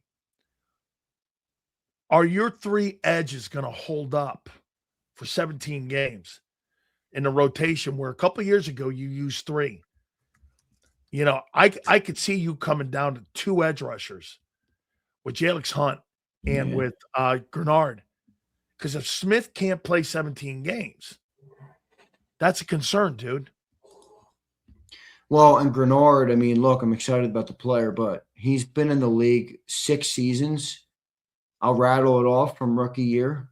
13 games played, 13 games played, 8 games played, 15 games played, 17 games played in 24, 12 games played last year. That was the Vikings' problem. The Nolan Smith, Nakobe Dean problem. They didn't want to pay 30 for a guy who's kind of missing time a little bit. In Minnesota, he only missed games this year. His first year in Minnesota was his first year he played every game. Okay. So Zach Bond coming up. So they restructured Zach Bond's deal. I saw that. What did that mean exactly? I'm thinking that there's somebody's deal coming. Yeah, but what did they do for specifically his contract? They kind of cemented it and gave him a guarantee. For next year? Yeah. Maybe maybe I read it wrong.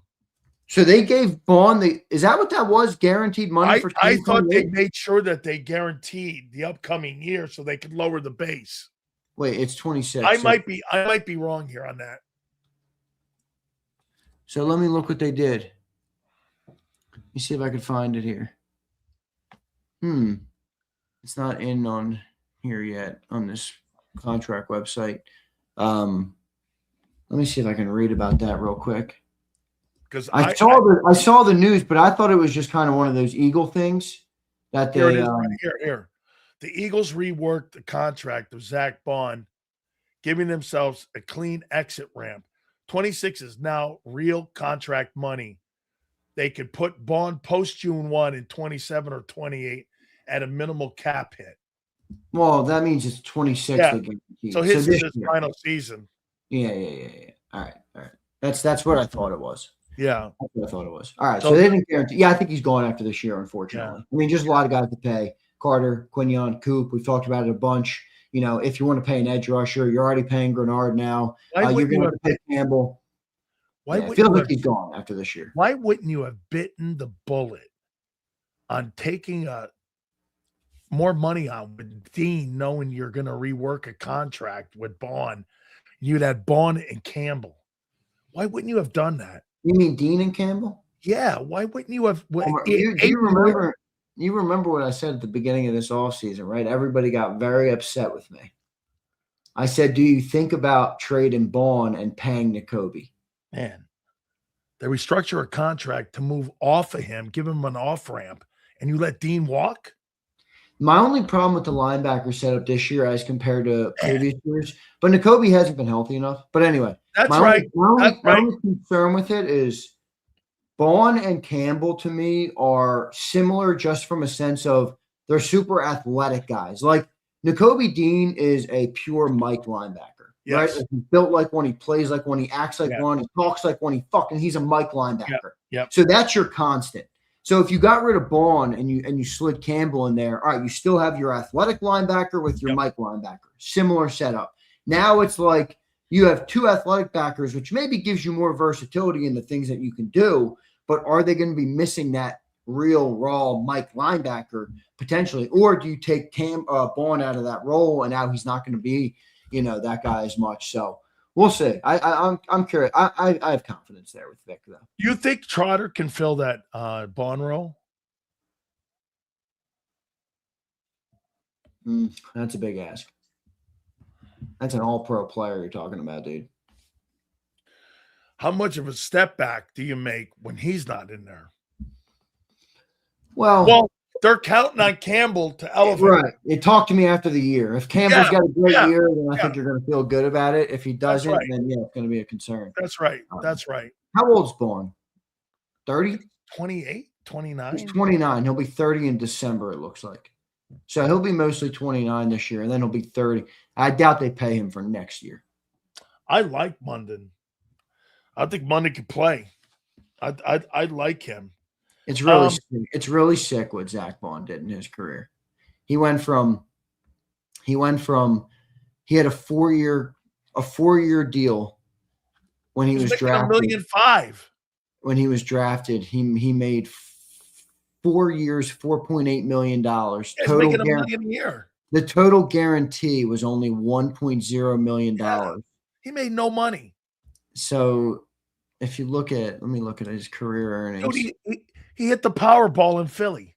Yeah, and then he made 4 with Philly, and that last year he made 17.2. He's going to leave here with $34 million in his pocket. Just exploded his earnings. Bro, awesome. What a fucking awesome for him. How cool a story is that? It's awesome. It's awesome. I mean, you came to Philadelphia, bro, and you hit the Powerball. He'll always love Philly. Saints in 4 years gave him $4.7 million. In 2 years, the Eagles have paid him so far $21.25 million. And I think it's safe to say he loves Philly.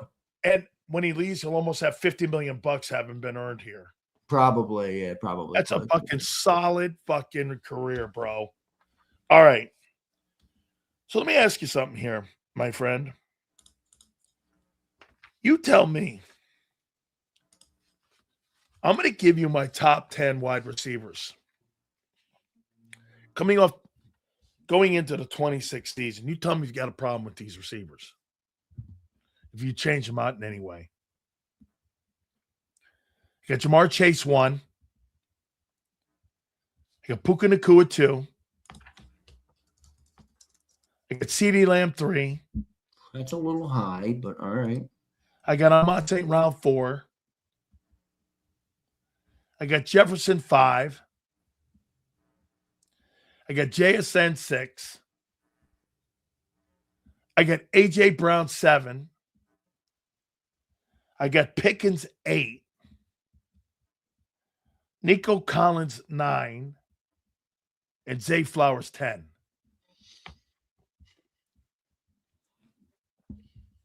I think you're a little low on Smith and Jigba. I think you're a little high on CeeDee Lamb. A lot of drops last year. And I think you're a little rich on Zay Flowers as well. But I don't know who else you'd put in there. You think? Yeah, I don't know who else you put in there. Let's see. Let me see. 12, 11, 5 TDs a year ago, Flowers. He's a solid player. I've just never thought he was as a top 10 wide. I never thought of him as a top 10 wide out. Okay. Who would you put in there? Would you put Devontae over him? I mean, my personal preference would be to have Devontae Smith, but I can't sit here and tell you that Devontae Smith has statistically been better than him. Well, I got another number 2 in here. I got Pickens in here, but Pickens had an insane year. Pickens deserves to be top 10 right now for sure. You can make an argument Pickens is a little higher. So you gave, all right, so mine would be, just off the top of my head, I'm fine with you having Jamar at 1. He goes triple crown to 1,400 yards last year. Safe to say that dude's a pretty still fucking good player.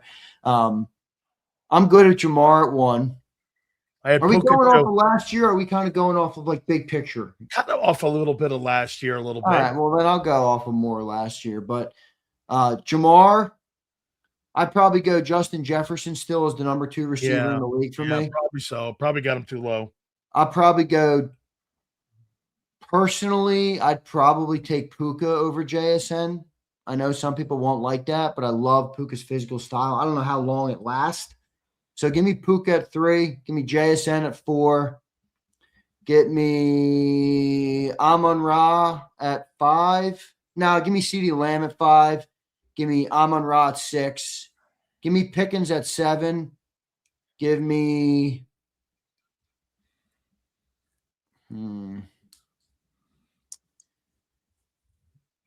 I guess AJ at 8. I really didn't feel like AJ Brown was a top 8 receiver last year, but there's not that many great. It's starting to get a little more difficult when you get down past 6, right?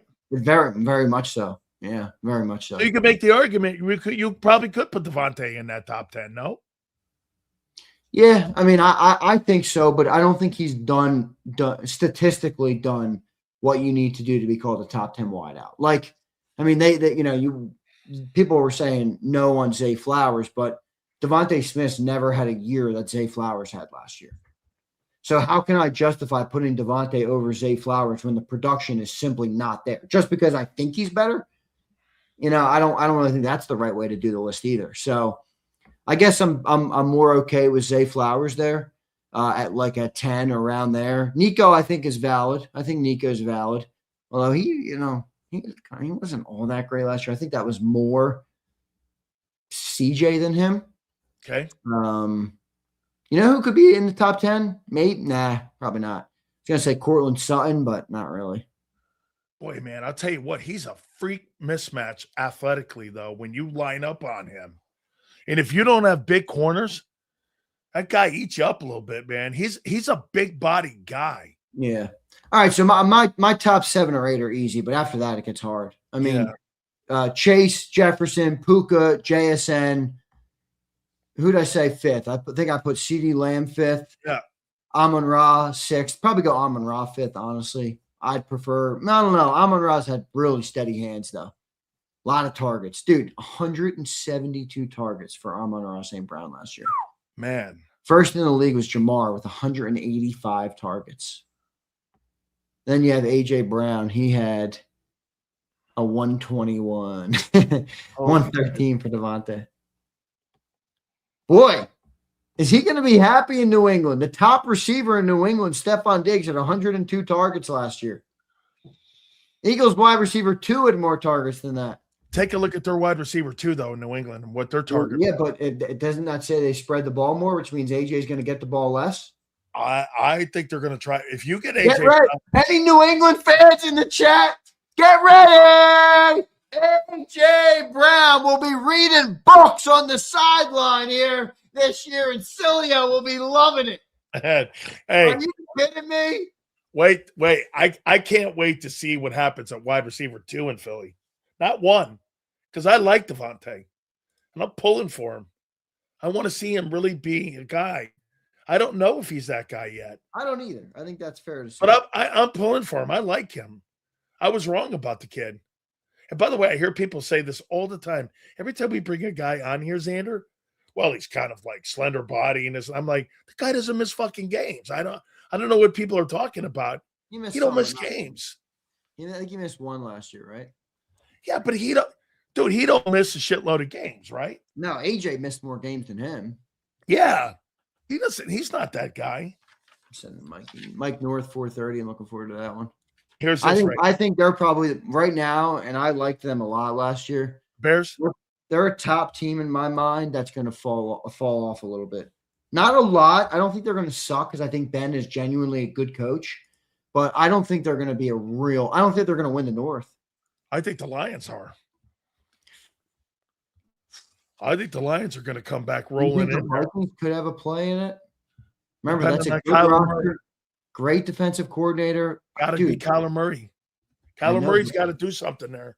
Kyler, look, I'm not a Kyler Murray fan, but if you don't think he's an upgrade over JJ, He is, and look at his first 2 years. and I'm just saying that's a really good roster. Like Pretty good football player. Kyler doesn't need to do. Kyler Murray never had a receiver like Justin No. Jefferson in Arizona. No, And I'm a Marvin Harrison Jr. guy for St. Joe's Prep kid. no. But I think Kyler could do okay there. Hey, dude, I hear Mario told me that he was up at your neck of the woods. He's recruiting really? that quarterback of yours. At St. Joe's Prep? Yeah. He's like the number one recruit in the country. I don't even know his name right now. Bro, you got a quarterback supposedly there at St. Joe's Prep that's one of the top quarterbacks. Charlie Fulk the fourth? Yeah, that's him. Spoke to him. Wow. He's like one of the top kids in the country. Yeah, I mean, I watched some of their games. It's so I don't keep up with it. So once you like don't know any players, there's just a bunch of numbers on the jersey. No, Mario told me, he goes like this. Your boy went to St. Joe's Prep because he watches the show. Yeah, here he is. Yeah, the prep jerseys are so sick. Hey, and he goes like this. I was in that Mario was in the high school. Wait, he committed to Syracuse. Has he? Yeah. Well, Mario was in that high school 2 days ago. Yeah, well, they might want to keep that one down. So they're trying to pry him away. Yeah, because you know what? You can decommit now. Yeah, it's so easy. It's NIL. Who comes with the biggest bag at the last second? Is sophomore or junior? I like his nickname, dude. He calls himself Charlie C4, Fulk the fourth. Hey, I guess he's a fourth. Is he a sophomore or junior? I'm not sure. Doesn't say here. Number 1 QB in PA 2027. Yeah, he kid's the top. Oh, he's a Jersey guy. Went to Glassboro. Went to Glassboro High. Hey, dude, Notre Dame wants him. So I guess he transferred from Glassboro High to St. Joe's.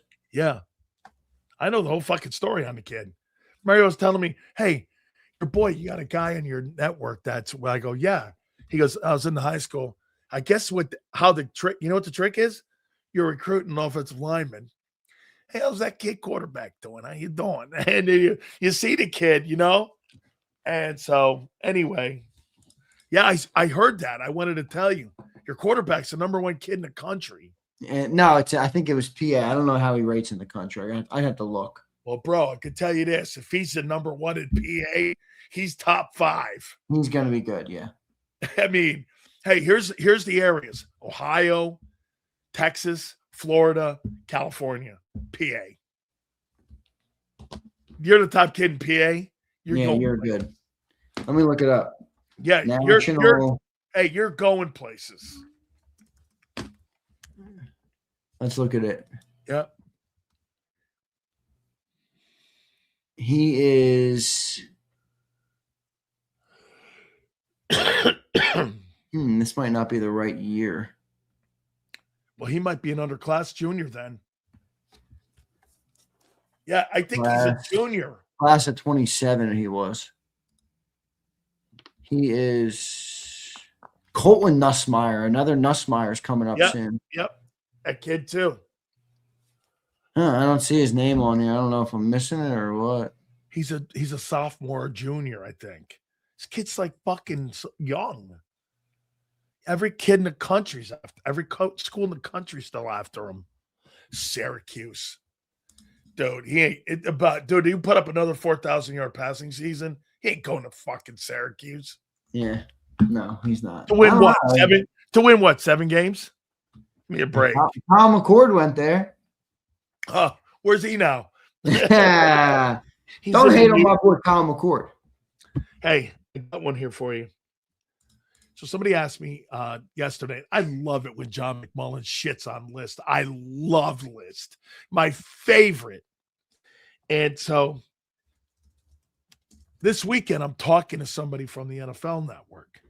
And he goes like this to me. He goes, Sills, who do you got as your top 10 NFC quarterbacks based off of 26? So I sent the NFL Network, which is now ESPN, believe it or not. Yeah, right. My list. Here they are. And by the way, you'll see this weekend on NFL Live. Big sells. I'm making my rounds, dude. Yes, you are. I'm making my rounds. Let me hear this fucking list, guy. All right. Number 1, Matthew Stafford. This is NFC. Number 2, Sam Darnold. That's a shit one. Okay, Super Bowl champion. Wait. Whoa. I didn't hear And you giving 4,200 passing yards and 30 I didn't hear you giving Jalen Hurts that type of credit. because Jalen Hurts can't throw the ball. You may like this. What is this dumb list? The top quarterbacks last year? Based off a year ago, yeah. Okay. Sam Darnold, number 2. Number 3, You didn't even have Drake May, number 2?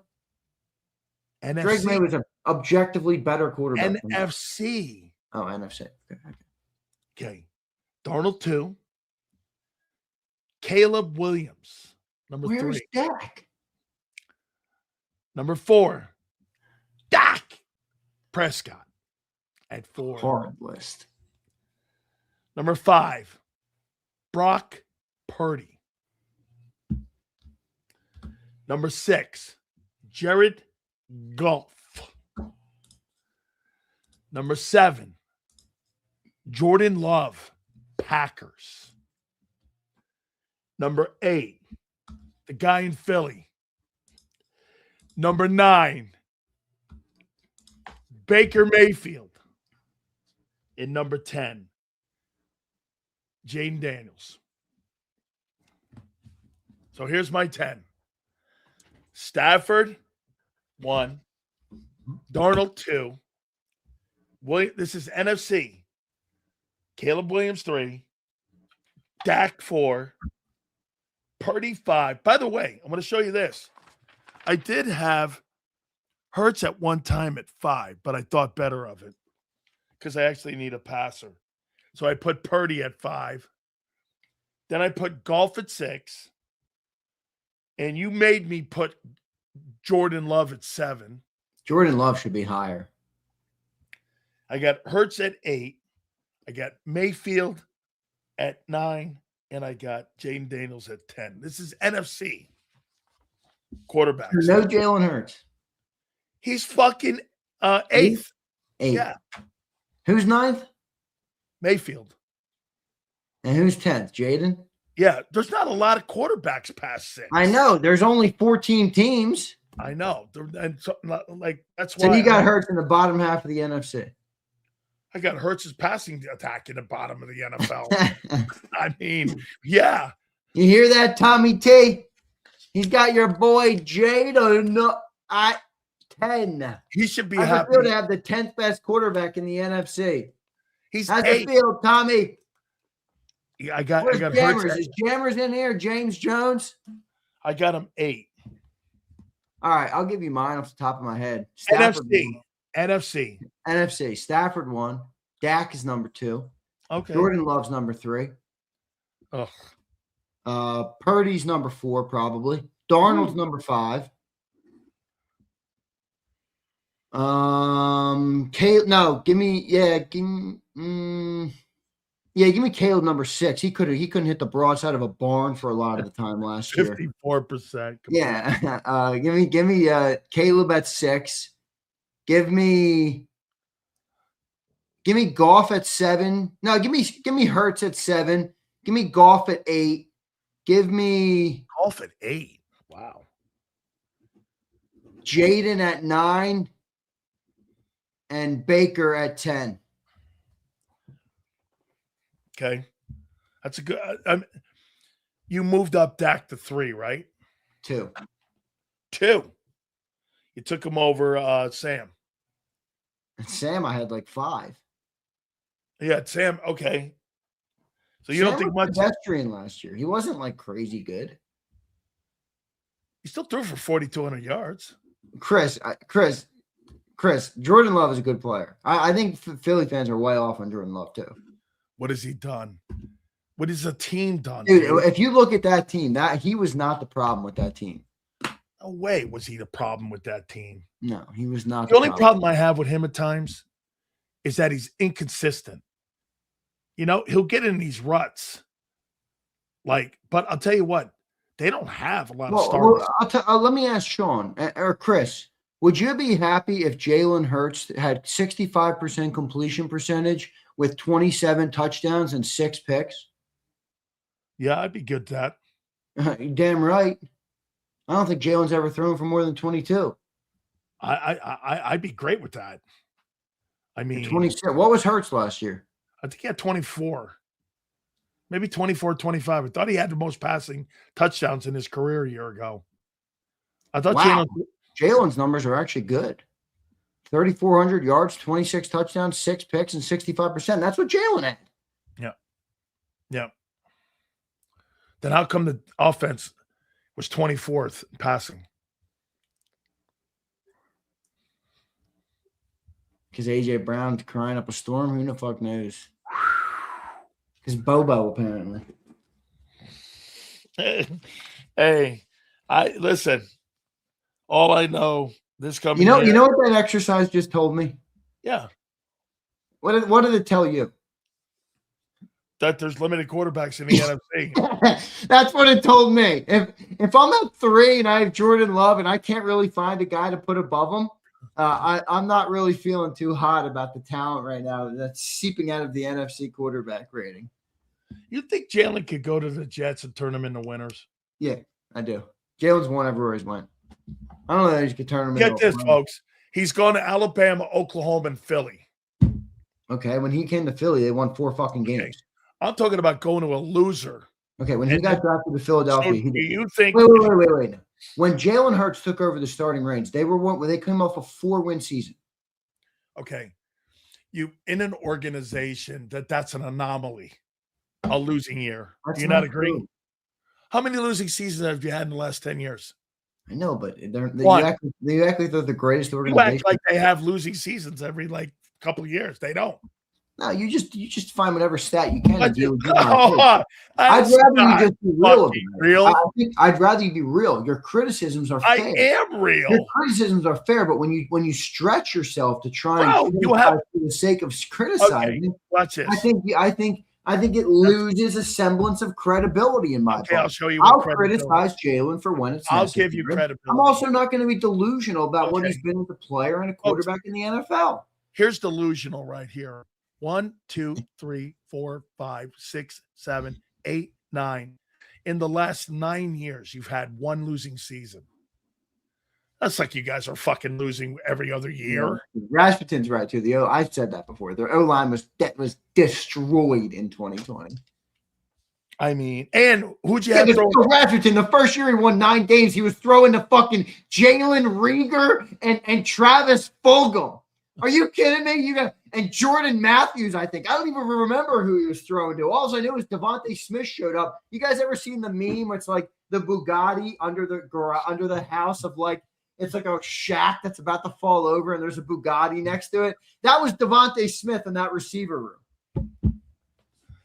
I can't wait to see what he does this year, man. I'm talking Devontae too. I can't wait to see what he does. Look, this is the Eagles. This was the Eagles receiving group that year. Ready? This was the Eagles receiving group in 2020. And Hurts rose the team up. That was Devontae at the receiving group. At the receiving group. The Bugatti at the little outhouse, man. All right? I love those guys. A guy's got a Bugatti and he lives in a trailer park. Yeah. I might end up being one of those guys. Put all my money on it. I gotta buy a quick car. Bullshit, man. You got a channel that's paying for that for that of yours. Everybody got to go and subscribe to that freaking channel. You know what I'm about to do next? Factory 5 427 Cobra build, baby. Fucking kit car. I'm gonna do the whole thing, document it all on YouTube. It's gonna be sick. Now, here's the next one. Dan's going to have a real estate channel next because he's going to open up. Yeah, right. He needs a house paid for. Hey, I won't stop. If I need to, I will do it. I'll be renovating a piece of shit. I'll be documenting that too. All right, brother. Good show, man. Hey, let's read some of these supers, dude. Oh, yeah. I think before Mike killed. Yeah, we got a couple. Got 2 of them. Here's Kimberly. What's up, Kimberly? I see Rams getting AJ. Twofold reason. How he's not trading him to AJ. No But way. I'll entertain you. Insurance policy if Puka relapses. I don't think they're worried about that. That was a PR campaign. 2, ready to win. Pats are not veteran over prospect. P.S. Ty is a smart pick. Rams won't get one of the quarterbacks in 27. Snead and McVay are smart. It's a good point. What if you get Devontae Adams back and a first? And then put Lemon in the slot? Yeah. Well, you better spread the ball around. Boy, I'll tell you what. Devontae Adams, Mekhi Lemon, and Devontae Smith, you got the best wide receiving core plus the depthness of it. Bro, that'd be the best receiving core in pro football. Maybe. Walk out says, have a great weekend, guys. Thanks for the great coverage and all things birds. Bill K. Bill, thank you, brother. Appreciate you, walk out. All right, that's all of them, man. Hey, man, you make sure you have yourself a great weekend, bro. It's Mother's Day. You know, Sills, I was born on Mother's Day. Oh, that's right. It's Mother's Day. Hey, you're going in and out, man. I hope that's not me. It might be you, dude. Yeah, because my stuff is like all the way to the top. I'm good. All right, man. I'll catch you. All right, bro. Have a great Mother's Day. Tell your mom I said hi, all right? All right, later, dude. You got it, man. All right, guys. The offense last year, we were told it was Phantom. Instead, we got a Chrysler 300. How you doing? A Phantom is a Rolls, by the way, in case you're keeping score. And speaking of score, dude that told me he started to score. And, hey, right? Big Mike. Now, hey, the other night, when I text him, I was watching Batman, and I saw the Joker on there, and I was like, hey, dude, there is no doubt, okay? Mike North, take a look at the hair. By the way, we bring in the legend from Chicago. Here he is right now with us, Mike North. Mike, how you doing, bro? How you doing, my friend? How you doing, my friend? How's it going? I feel great. I feel great. I love it all. It's beautiful. It's good to see you. The toupee, it's just, if you could see, it's right here. It's just a piece. Right here. Just a piece. Okay. I pull on it a little bit so you make sure it's okay and stuff like that. No, it's good to talk to you, brother. Lots of stuff going on. You know what? And, yeah, I do tweet you. I didn't tweet you about anything controversial this week. I thought not this week. Not this week here, bud. Them Cubs, dude. Unbelievable. They're playing great baseball right now. Well, they've won 15 straight at Wrigley Field, first time since 1935. So, I mean, you had Hack Wilson back then and Charlie Grimm and some great historic Cub teams back when the Cubs used to win regularly. And, from 1906, one of the top 10 Chicago teams ever, the 1906 team. To the teams that the 35 team. So, yeah, I mean, unbelievable. They're playing good ball. I think Pete Crow Armstrong is a future Hall of Famer. If he can play 15 years, stay healthy, I think that he'll just put up numbers that can't be denied. I think their lineup is good. I'm worried about their pitching. The same thing sort of happened last year. They got a lot of pitchers that are hurt. Boyd gets hurt playing with the kids. Got three little kids. Cute. Show the picture and everything. You got 6 months to play with your kids, okay? 6 months. You're a major league pitcher. We need you. Instead, now, you're playing with your kids. You got up. You fell awkwardly. One of the kids might have tackled you or something, and you hurt your meniscus. So we hurt him. Justin Steele's hurt. But Craig Consol's having a strong year managing. And they're hitting the baseball. Their window seems to be nice and open. I think what gave the team even more confidence was they have an owner in Chicago named Tom Ricketts who said the old teams would have let a couple of these guys go. But he saw Nico Horner and he saw Pete Crow Armstrong. He said, both of you 6 years for $100,500. Just gave them right off the bat. Tied them up. In the old days, service time. Let's see how much time we got. We can pay him cheap. No, he believes in this team. And I like the fact that he went out and signed these guys. They didn't do a lot during the offseason. They just did enough. And right now it's looking good, Dan. I got to tell you something here that I think you're going to love. You and I are going to be seeing each other a lot here soon. Hope so. That would be nice. You want to know why? Well, I hope. I think my daughter's getting drafted to the WER Women's Professional Rugby League in Chicago. Really? It's called the Chicago Lions. All right. I'll come see you. We'll come see each other. We'll hang out. They play at Northwestern. Right Wow. there on the lakefront. Right there on the I know. It's a beautiful campus. Yeah. I got thrown off that campus when I was 12, 13. We used to ride our bikes through there. Yeah. Little snobby. Yeah, but he's going to play for this, but they don't go to school there. But I know that. Yeah, but they play there. Well, congratulations. That's great. What's her first name? It's Danielle. Named after my grandpa. A nice Italian name. Yeah, named after my grandpa, not me. And she's I was named after my grandpa too. And so like the team called her and they said they're gonna I think they're gonna draft her next week. Oh, that'd be awesome. We'll talk about it. Hey, I'm looking forward to it. It's called the Chicago Lions, and coach has already called. Hey, we're very interested in you. So this is good. Yeah. So my kid's gonna get drafted. That's awesome. Yeah. I mean, I got drafted. Tell your kid this and every other kid. I got drafted. Yeah, 1972 to go to Vietnam. That was my draft. Number 46. Mike North. Excuse me. What? I was pounding on the armory door on Thorndale going, I want to be in the National Guard so bad. They go, today was the lottery. And my buddy came up and he says to me, Mike, I had number 312. Whew. I go, how about me? He goes, not good. Number 46. The next thing you know, they talk about everybody's rights and this person's right, that person's right, my body, my choice, right? I'm riding my bike when I'm 18. The next thing you know, I'm I got a rifle in my hand 3 months later. What happened to my body, my choice? Hold on. So you're getting on a plane to Dallas. You're going to Fort Polk, Louisiana. Good luck, and then to Vietnam. Have a nice 2-year future. So you had your baseball cards in your spokes. Still, 6 months later, you got a rifle in your hand. I was playing Cowboys and Indians, and then all of a sudden, 2 years later, they're giving me an M16. Go get them. Go get them. But I thought I would have gone. That's how crazy I am, because I was drafted. But you know what? Everything worked out. This guy was playing G.I. Joes, and then they go to him and go, we want you to go kill Joe now.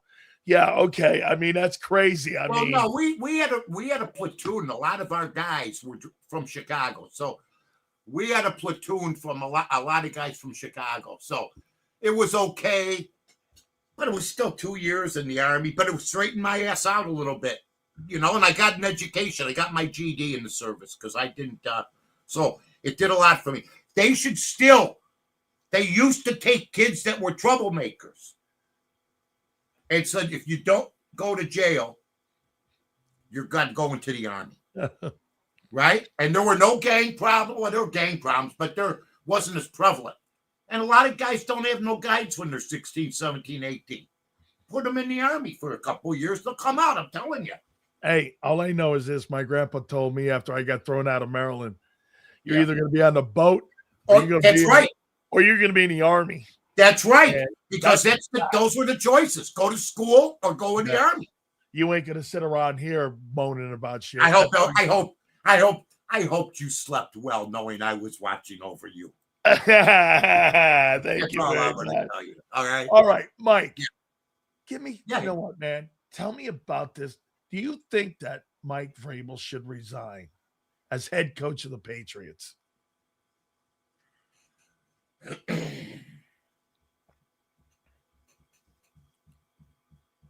He would have been fired. I've already said that. No, here. Get that. No, wait a minute. Get this. I found out that he went to Kraft twice. Yeah. Once before the draft and after the draft. Right. And said, do you want me to resign? Robert Kraft said no. Okay, I get it. I think he would have been fired had he not gone to the Super Bowl. This is, if you're going to get caught doing something, you do it from a position of power. Folks, I don't care if you're in TV, radio, if you're the head of a corporation, no matter if you're a playwright, a Broadway producer, if your show's doing well, Yes. okay, no matter what you do in radio, believe me, I'll attest to this. You can get away with murder. If your show's doing well, there's certain things you can't get away with, but there's a lot of things you can. And the same thing goes in corporate America or anything else. He's at the top of the heap. Okay? So take that into consideration. But here's the deal. I want to know if he said to Kraft or if he told Kraft everything. Because who's ever masterminding this leakage of film, now they're doing, and this is what the bad, sad part about it. By her walking 35 feet ahead of him on a pier, they thought they were going to fool somebody. That nobody would put the connection together. If you looked, have you seen the video, Dan? Yeah, I did. Yeah. So it's a deal like back in the day, if a guy had a girlfriend, you know. Mike, this looks like somebody has been investigating. Oh, big time. Big time. And they keep the film. Don't bring it out all at once. Because now you got to wonder if there's more. Oh, there is more. Because everybody thought this was over, and all of a sudden, they're on a pier running to run a boat by themselves. It looks very bad for him. It looks worse every day. If there was ever going to be I thought he would escape it. But what's next? What happens if something really damaging comes out? What happens if the kid is his? I think that's the story here. Wow. Well, Mike, it's nobody's. Yeah, here's what I first of all, nobody's perfect. We know all this. No. Everybody's made mistakes. I cannot believe the beating she's taking. And then I can. Because everything they're trying to make it go away by ignoring it. And the only people ignoring it are them. Everybody else is being fed by TMZ, by the New York Post, and a lot of these other entities. So I feel bad for everybody, man. The whole thing is just a mess. And I really believe this. Of anything you could be involved in, that would be bad. This ranks up there. As far as that goes. Ask yourself this. Okay, so a year ago, Robert Kraft didn't get in the Hall of Fame. Right. And there were some issues about his own character with that massage parlor, Belichick, the cheating, all of that. When does it get to Bob Kraft going like this? Jesus criminy, man. My organization, the face of my organization's my head coach and my quarterback. When do I get to a point? I mean, he went in and even told Belichick, hey, we're getting fined. You were stupid. This is a bad move. When does Robert Kraft go, enough is enough? Or does he? I wish if the story's completely over, okay, I think he's still going to survive this. Okay? Everybody in America, I think the one that's hurt the worst is her. Oh, absolutely. Because on top of that, you see the video of her turning around and there's a pregnant woman. Yeah. And now, that doesn't make him, brutal. So well, Mike, my wife's not hanging out with a dude for 4 hours on a boat. Pregnant. I agree.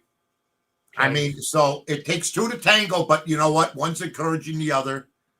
They both fell into a trance like nobody's going to find out. And in this day and age, you find out everything now. That's why I never go out. I stay in now.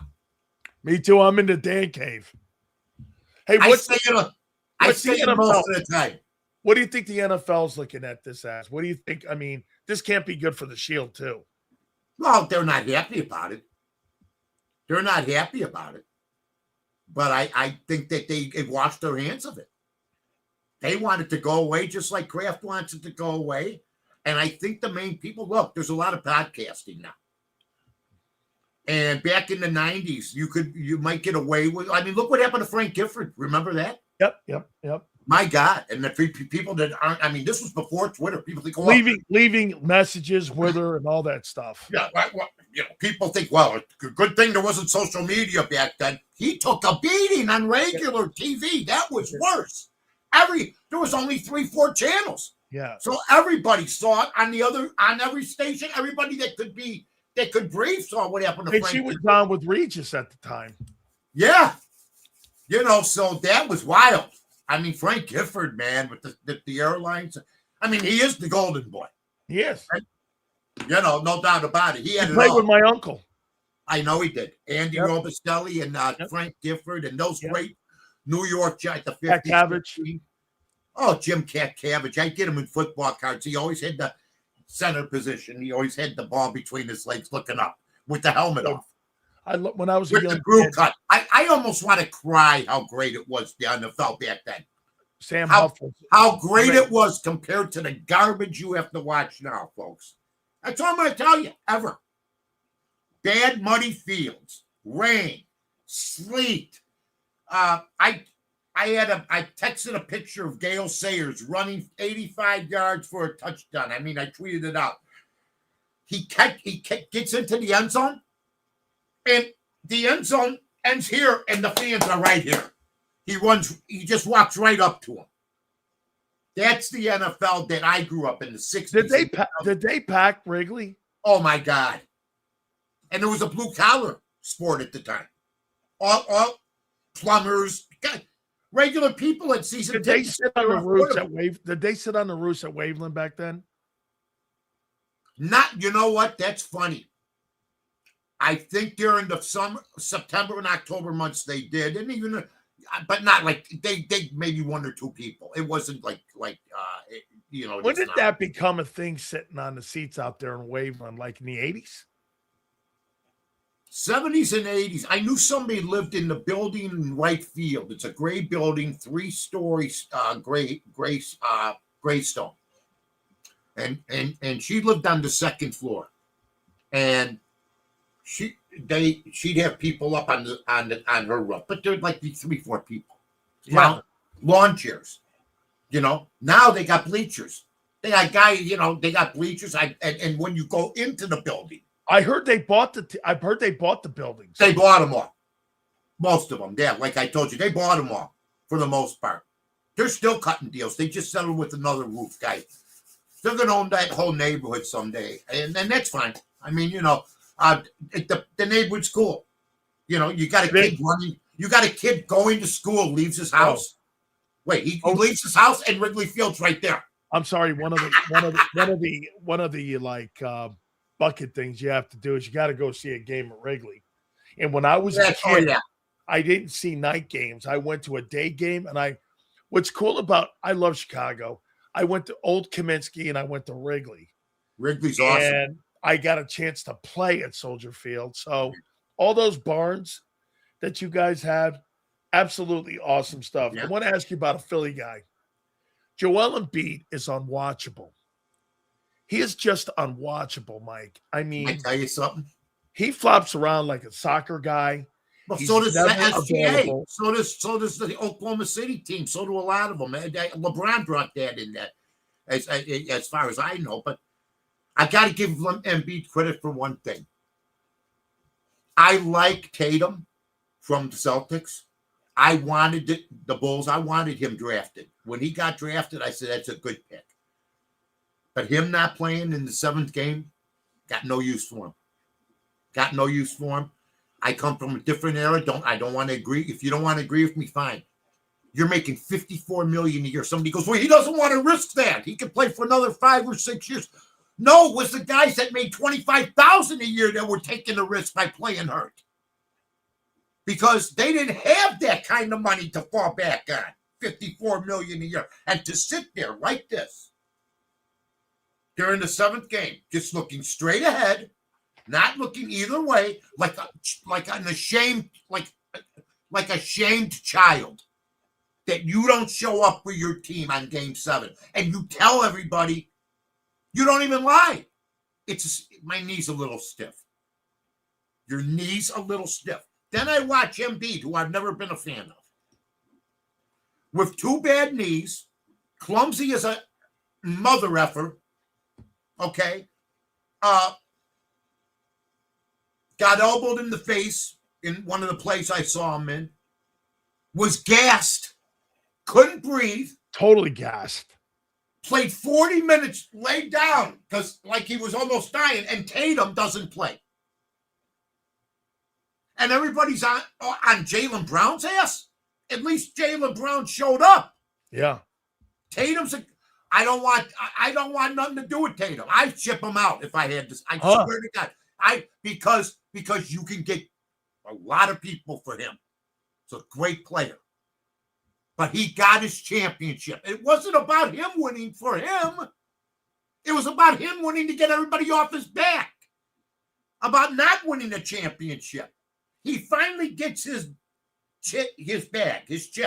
Then he gets his bag. And then he sits a game 7. Unbelievable. And on a team, the Celtics, Larry Bird played the last 2 years of his career with a broken back. Yeah. Yeah. Mike, who do you like? God, are you kidding me? Embiid played the other night. He was hurt. He's been hurt for 4 or 5 years. He's not going to play maybe tonight. Yeah, no doubt. I respect the hell of him for going out the other night and playing the way he did. What do you make of Maxey? I love him, but I don't know what. Let's go. What are you doing? Take over. I think they got a shot because you like him. You like him tonight against the Knicks? I sort of do because Brunson's been unbelievable and the team's unbelievable. But Maxey will have more freedom. For some reason, when Embiid's on the court, I understand it, but Maxey's got to take over a little bit more. That's all. He's probably the quickest guard from free throw to the hoop in the league with the ball on a dribble. So yeah, I'd like to. I'm not going to bet either one of those games. I like the Stanley Cup games tonight.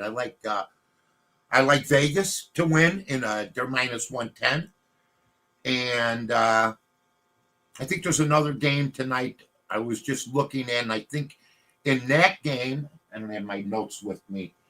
Buffalo, Montreal. Yep.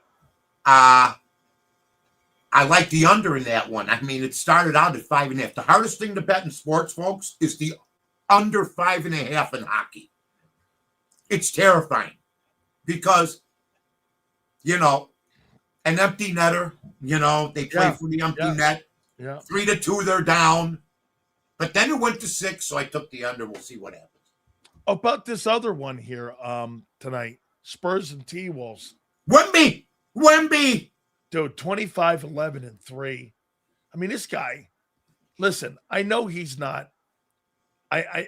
He's not. Nobody will ever be these great centers from the past. I don't know. But I don't think he has to be. You know why? Because there's no other competition. I love that 5 spot. And I got to tell you, Mike, he gives me, he's kind of like Akeem playing defense, but he's got a shot. And Akeem's got a shot. Akeem was legendary. This guy is so good a basketball player. I think the problem with Wemby is that he went 0 for 8 for the 3. Mike, he's 7 feet 20. Yeah. And you're standing out 27, 30 feet, and you're firing threes. Look, I understand you. Like I would encourage him to drink some milkshakes, get in the weight room because you couple pizzas. Yeah, whatever. Because you have to put on some weight. He's already been dinged up already. It's going to happen down the line. Yeah. Just from where sometimes you don't get a significant injury. You wear down. You wear down just running, pound it. I give up. I mean, you know what? Of anybody that could end up getting hurt. Oh, what's that? Yeah. Thank you, Mr. Hill. I love you too, and pass the word around the Sil show. He's big in Chicago now. I made Ask him about Ferguson Jenkins, who was drafted by the Phillies in '62. The guy had the Cubs. The guy had like 237 complete games. The guy had 6 straight 20-win seasons. The guy threw no-hitter. The guy was unbelievable. Fergie's one of the class guys. Now that Ernie Banks is gone, I think Billy Williams is not Mr. Cub. Now, let's say you need it's Fergie. It's Fergie Jenkins, man. He battled Gibson, Colfax. He lost 5 games one year, 1-0. The Cubs couldn't get him any runs. They talk about Nolan Ryan not getting any runs. You lose 5 1-0 games. But we had 2 guys that I loved, Fergie Jenkins and Kenny Holtzman, who was he was Jewish, and we called him Little Colfax, and great player. And he threw a no-hitter. I was at the game where he threw the no-hitter against the Braves in 1969, I believe it was. They traded Holtzman, I think, to the A's. They traded Holtzman. He won with the A's and the Cardinals. Yeah, A's and Cardinals. Oh, we got rid of everybody. Bruce Sutter. Yeah. We traded him to the Cardinals. He wins us World Series. Great Maddox. You guys had Maddox. Look, don't make me throw up. That's why I'm happy we're signing guys. Now, I can name you. Look, we could do an hour show, and I'll just name off. You don't have to say anything. Hi, Mike. How you doing? All right, name them. And I'll name great players we've gotten rid of from all our organizations. And we might take up an hour. Oh, we were talking about the Blackhawks the other night. Me and my buddies got together. I go, Patrick Kane should be on the Chicago Blackhawks still. Yes. But they didn't keep Ronick. They didn't keep Chelios. They didn't keep Savard. Yep. They didn't keep Bobby Hall. Yep. I go, why don't they keep their superstars? And they get rid of them while they're still good. That's what pisses me off. But they'll get rid of this Bedard eventually, too. Yeah, he won't end up in a Blackhawk uniform when it's said. Makita's the only guy. Yes, Dan Makita. The only guy that lasted this whole time. And he was more of a kiss-ass than the rest of them in my I thought Tony Esposito left, too, right? Yeah, Tony left. Phil Esposito. Yeah. We had Phil Esposito and we traded him. Yep. And then he scored 70 goals. Hey, Mike, one thing here, though. The greatest player in the history of the NBA is playing Saturday night. At the Lakers and the Thunder, they're down 0-2. Any chance the greatest player in the history of the NBA gets his team and carries his team back into this series against OKC? I feel bad for you. Why do you feel bad for me, Mike? Well, because you say ridiculous things. Look at the way you're laughing. Now you even know you're talking about me being the joker. You're the Riddler. I mean, I will. For the record, I don't believe it. But you'll probably get swept 4-0, and then they'll go, "Who was better, Jordan or LeBron?" They'll still be giving us this bullshit. I mean, it's nauseating. It's ridiculous. It's stupid because Curry's the best player of the last 10 years. And I'm praying. I don't want to see Steve Kerr on TV. Stay with Golden State. I don't care what you do. Get away from me. I don't want to hear about you anymore. But the new story is LeBron may go to Golden State and team up with Steph. And then he is something, man. And he'll play till he's 55 if he has to get till 6. They're making fun of him last night. Caruso's arguing with him at the free throw line, going up. Hey, don't count your bubble championship. Well, wait a minute. Caruso was on the team. I don't know what they're talking about. So you put an asterisk. Wait a minute. You put an asterisk on that Mickey Mouse. Oh, that bubble championship. You know what? If you really want to know the truth, or the in-season title they won last year. No, when they raised the banner. The banner. Everybody wants a trophy. Everybody, you can't. You know what? I made it. Ted Turner said something. And by the way, folks, if you want. Oh, by the way, good call, Ted Turner. Give me your take on him. Well, Ted Turner, first of all, I did a show yesterday and it's up now on the Bar Room. Hey, am I right when I say this, Mike? The first superstation was TBS, and then the second was WGN. Yes. Can I get my pitch in? Please. Excuse me. I'm kidding. Bar Room. Somebody big just died. We did a half-hour documentary on Ted Turner. We only do it on, and we hadn't done something in about a month. The last person that passed away, we had Lou Holtz and Chuck Norris. They were the last guys. So you lost a great man who brought cable in. I compare him to Howard Hughes. Yeah, me too. Me too. Yeah, he did. more than one thing, like Howard Hughes. Howard Yep. Hughes was a producer, a movie Yep. director. He was an aviator. He was a real estate guy. Yep. Well, the same thing goes for Ted Turner. And Ted Turner said, because I had a rough upbringing from my dad. It was not easy. And a lot of kids back in the 50s and 60s, get a kick in the pants. I got it. Very tough. And he said, and this is what I feel about you made me, I was able to handle anything by the time he was done with me. And he made me a better man, period. And you either show up or you show out. That's what Ted Turner did. And he had a real rough upbringing, and he's an example for everybody, man. I mean, then he marries Jane Fonda. He starts CNN, and he's got TCM. TCM's the best station on TV, and you'll know this once you're sitting at home and you're a little bit older. Turner Classic, right? Yeah, there's no commercials. And I heard that somebody was going to buy. The Cartoon Network actually gets 3 times the rating CNN does. Yeah. He started that. Well, Ted Turner would not be happy with the product today. No, he wouldn't. He would not. And I heard President Trump even say that. Yeah. When he talked about Ted Turner. Ted Turner was not happy with what he's done now. Turner Classic Movies, what happened was somebody was interested in buying them, and they were going to put commercials in. And Steven Spielberg, to his credit, and Martin Scorsese and John Lucas all vehemently came after TCM and anybody for selling it to anybody that would have commercials. So it's a cool station because there's not commercials. You can watch a full movie, man, and not get interrupted, which I think is great. Well, how about this, Mike? So when I left playing pro ball, I got invited up to WCW.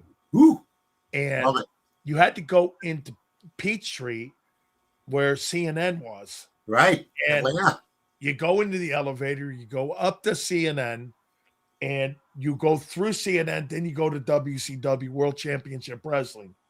And I go in there, a guy named Cowboy Bob Orton. Oh, my God. I love Cowboy Bob Orton. He was running at that time WCW. And he goes, I know he is. Hey, we want to send you to the powerhouse to train you. They're going to pay me like $1,300 a week. And I'm like, you're kidding. Oh, yeah. And I said, yeah. So they signed me to a 3-year contract. And on the top of the CNN building, you can hear people slamming. Everybody would go up. The gym back then was on top of the building. Oh, that's great. And you go up, you're coming down the elevator, and get this. You go into CNN, Ted Turner's hanging out. Like, he was so accessible. There was, I go, that's Captain Outrageous, Captain Courageous. I mean, I went over, I shook his hand. I go, Ted, I wanted to meet, I think you're Maverick. He owned the Braves at the time, I think, as well. Yeah, they won the 95 World Series. And I got a chance to meet him. They should have won more. Yes, they only won 1. Yeah. I think they won 14 NL East titles. They won like 12 or 13 division conferences or something, and they win 1 World Series. Tall guy, accessible. And I heard the story was that he sold it to Time Warner. And then when Time Warner got bought by like AOL, that's when they pushed his ass out. Yeah. And that's how he did sell it for $8 billion. Yeah. Oh, yeah. Wrestling was his go-to. He loved it. Right. And it makes money for TV stations. Back in Chicago, we were always on every Sunday, channel 26, 9. That's right. And you'd have local wrestling. You guys were NWA. Yeah. And you guys had all of that during that time. You guys had Bruno Sammartino as your main guy. You guys had like Vern Gagne. We had Vern Gagne looked like my dad's neighbor, for Christ's sake. I couldn't stand it. Bruno Sammartino was an actual looking badass. Yeah. But he was the New York champ. We had nothing to do at that conference, Yeah, so that's right. That's cool. That's exactly right there, man. I mean, that's exactly right. Yeah. Hey, one last one here. I love it when you go there. All right, here's the last one here. Ready? Yeah. Here's my NFC top quarterbacks. I'm going to go from 10 up. All right. Okay. Jaden Daniels, Washington Commanders. Number 9, Baker Mayfield. Number 8, Jalen Hurts. Number 7, Jordan Love. Number 6, Jared Goff. Number 5, Brock Purdy. Number 4, Dak Prescott. Number 3, Caleb Williams, Chicago Bears. Number 2, Sam Darnold. Number 1, Matthew Stafford. What do you think? Well, I think Caleb's a low. Okay. I think Goff should be where you have Caleb. I'm going to tell everybody something. Detroit came in last place. And in all the years I've been watching the National Football League, where I see men of this stature, ladies and gentlemen, I'm tearing up. This stature hitting the gridiron. I've seen thousands of them. But the Detroit Lions are one of the best last place teams I ever seen. I'm going to tell you, I think they're going to win the Central Division this year. Well, like I was going to just say, Danny, and you hit it right on the head. They got the schedule the Bears had last year, and the Bears got the schedule the Lions have this year. And it's coming out. The schedule's going to be tough. We got Jacksonville. We got a whole lot of fun coming up on our end. So I think, are we going to pull off miracles? Caleb Williams better learn to put up points in the first half. That's what we better learn. Our whole offense better learn that. And no, if we can get bailout wins, that's fine. But you're not going to get. We had 6 of them. That's a lifetime. As a Bear fan, I never saw 6 in like 40 years. Then I saw 6 in 1 year. Okay, bailout games, 7. So, and he only threw for 58%. So I don't think he's second or third or fourth or fifth, but I think I'd have him 8th or 9th. Goff has got to move up. Yeah. I think he's still a very good quarterback. I think they lost their coordinator this year. They had some problems. There's no doubt about it. They let Aaron Glenn walk. Yep. Which I thought was okay. Because it's easier, I think, to get yourself a defensive coordinator. Yeah. For instance, the Bears lost Buddy Ryan, and next year we came in first. We had better stats the first year. We just didn't have the viciousness. They took the teeth from our defense. Yeah. So, I think. Where did you have Prescott? I had Dak 4th. Man, he makes all that money, and he can't sniff the playoffs and stuff. I'll tell you what, though, man. When it comes to the NFC East, he owns it. He beats all those teams. He gets in the postseason, he shrinks. I get it. That's it. I mean, he has the nicest house in the neighborhood. But when he goes on the road, he gets the cheapest hotels to stay in. I mean, he can't win. You can't have such a giant swing like that in your career where you shrink. Yeah. Like, hey, who do you think was a better player, Romo or Dak? Wow, I'm going to go with Dak. I think Dak is a better player. I do, but Dak can't. But Romo's even more accomplished. Yeah. Romo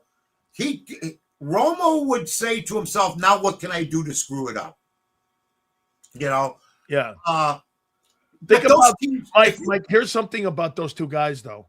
One guy was a UDFA, undrafted free agent. Yeah. And the other guy was a 4th rounder. Yeah, I mean, the Cowboys haven't spent a 1st rounder on a quarterback. I'll never forget Doug Buffon, the great Doug Buffon. I worked with Doug for 2-3 years, and I'll never forget what he used to say. So one day he tells me, we're talking on the air, and I'll tell you who looks good, little buddy. I go, who? There's a kid out of Eastern Illinois named Tony Romo. I go, well, of course you like him, Doug. He's Italian, and I'm Italian, you're Italian, Doug, and we love Italians. We're both members of the Italian Hall of Fame. No, Mike, I'm telling you, he's hell on wheels, Eastern Illinois, and we let it go, and then all of a sudden, there's the guy on the Dallas Cowboys, and he's flinging, and the Bears never sniffed him. And he was right in our bed. We have blown more guys like Mike Allstott and Tony Romo and others that they were in our own backyard. Yeah. I mean, Jalen Brunson beat a team that I coached on. Yeah, Simeon Rice in your own backyard. Yeah. Jalen Brunson scored 41 against a team that I was assistant coach on, and we only lost by 1. He carried the whole team, 71-70. Wow. He played for Stevens High School in Chicago. I told John Paxson, you got to draft him in the 1st round. Where did Isaiah play high school? Huh? Where did Isaiah play? St. Joe's. St. Oh, yeah. Joseph's in He Westchester. went to a Catholic school, huh? Yeah. Oh, yeah. He took the bus. He took 2 buses from the west side. His Did mom- they win a state championship? Oh, yeah. Oh, yeah. Gene Pignator, my old pal. God bless him. Huh. Yeah. Hey, Lot of- Mark Aguirre.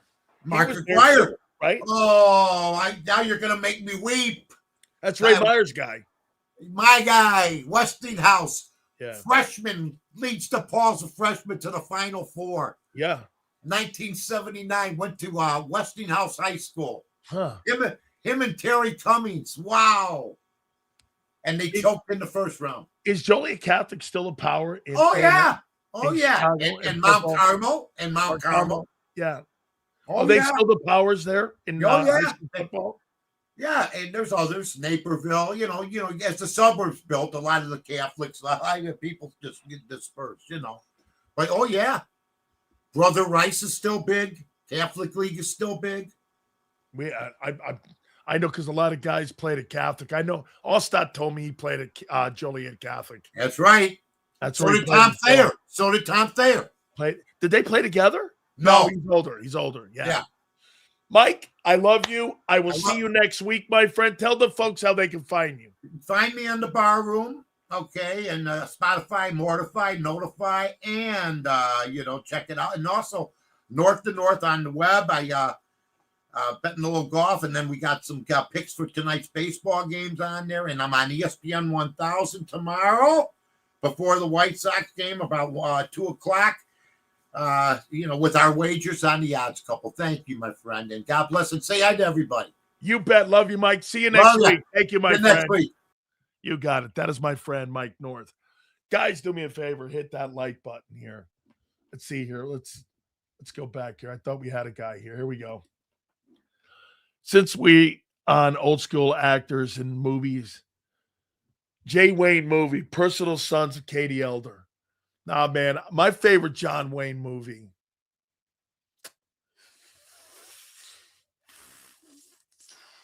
Rooster Cogburn. Yeah, True Grit. I'm a Rooster Cogburn guy. He was all drunk and shit. Was kind of like a maniac sheriff. So if I had to pick my John Wayne movie, I would pick probably Rooster Cogburn. I would go down that lane. Dude, that's a I turned my kid onto that. Eastbound and Down. Dude, let me tell you, man, that funny shit, man. Absolutely. Tony Romo should be a defense coordinator calling from up in the box. His play recognition is insane. Tony Romo's one of the best one of the best players in Cowboy history. I mean, he was undrafted. Romo was undrafted. And the shit he did was insane. Insane. Undrafted. Okay? Romo was like that. When's the last time the Cowboys spent a first round pick on a quarterback? I believe was 89, and that was Aikman. That's the last time they drafted a quarterback. How many quarterbacks since 89 with the first pick, with a first round pick have the Eagles spent? I think it's only Wentz. I think Wentz is the only guy. No, McNabb. McNabb and Wentz. You guys drafted McNabb and Wentz since the Cowboys drafted a quarterback in the first round. Yeah. Cowboys did one. They've not drafted a quarterback with a number one pick. Since 89. Quincy Carter wasn't a first round pick. Yeah, Dak was day 3. I don't think Quincy Carter was a first round pick. I thought he was a day 2. Quincy Carter.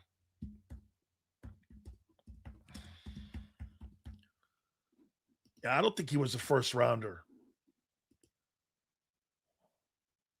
Second, 53rd. Yeah, played at Georgia. I remember this kid. Played in the Arena League too, and Canada. So he played in with the U. He played in. Did I play against him? No, because I was in the World League in the '90s. Yeah, he played in the World League, and then he also played in the Arena League. I think that's what that was. I think Professional Cowboys had a couple tryouts. Jets played with the Alouettes. He got fired. He got fired because he was smoking weed, if I remember right. Yeah, he played in the he was sent to jail, actually. Signed with the Arena Football League, the Kansas City Brigade. And he played in a couple Arena League teams. Okay. Okay. Yeah.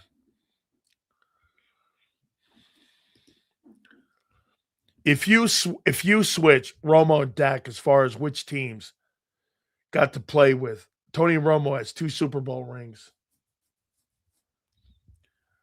If you put Dak on the Eagles, he probably wins 2 Super Bowls too. You know why?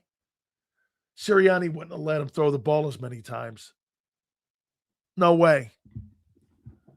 They wouldn't have thrown the ball as much. The problem with Dak, he throws the ball too much. Here. That's the problem with Dak.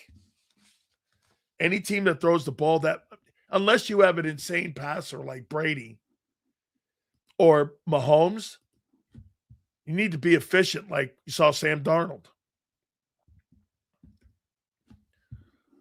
So here's Dak. Look at the attempts in his career. 600 when healthy. 600. 596. 596. 526. 490. 459 even in his rookie year. Dak's rookie year was 311 completions, 36-67, and 23 touchdowns and 4 picks. Prescott in 10 years is averaging 24 touchdowns. Here, in a 17-game season, Dak Prescott averages 44.02, 30 touchdowns, and 11 picks. And his record comes out to 10-7. He's 83-55 as a player in the NFL. Dak's had a great career. Quarterback rating led the NFL. Touchdown passes. Completions 3 times. How many rushing? I don't think he's a runner at all. Got 21, 15, 2,115 yards rushing, 31 touchdowns. He ran more early, not anymore. But he's got 2,000 rushing yards. At 4.5 a clip and 31 touchdowns. How many touchdown passes, too? 243. So you're talking how many TDs in his career total? He's got 31 and 243. He got 275 touchdowns total in his career. And he's got just about 36,000 passing yards. Dude, both those players are better than your boy. Cowboys also had a quarterback who split time with Brady at Michigan. Get this. Sam Darnold was 0-1 in the postseason before he got to good teams. 0-1. Vinny Testaverde was the quarterback before Bledsoe. Where? In New England? In New England, right? I don't think Vinny played. Vinny didn't play in New England. Let's see here. Testaverde. Dak had a great year last year. Let's see here. I love Vinny Testaverde, but if I had to pick a winning quarterback, I would pick Bernie over him.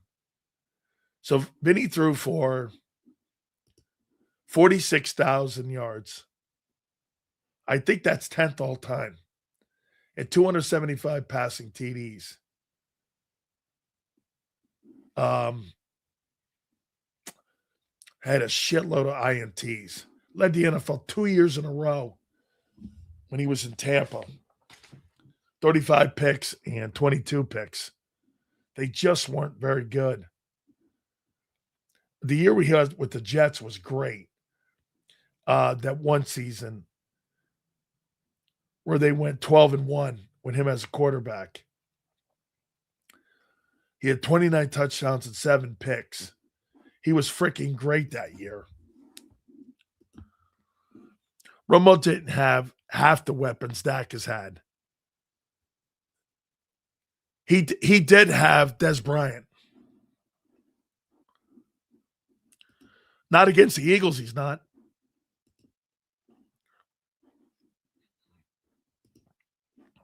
Dak is good at getting away. Based on what? Like Sam Brady in the playoffs for 20 straight years. Can't get to the Super Bowl. Their narratives are treacherous. Well, like I said, John Elway didn't win a Super Bowl for 14 years. Still a better passer than Hurts. Always will be. Oh, Dak most likely will. Get this.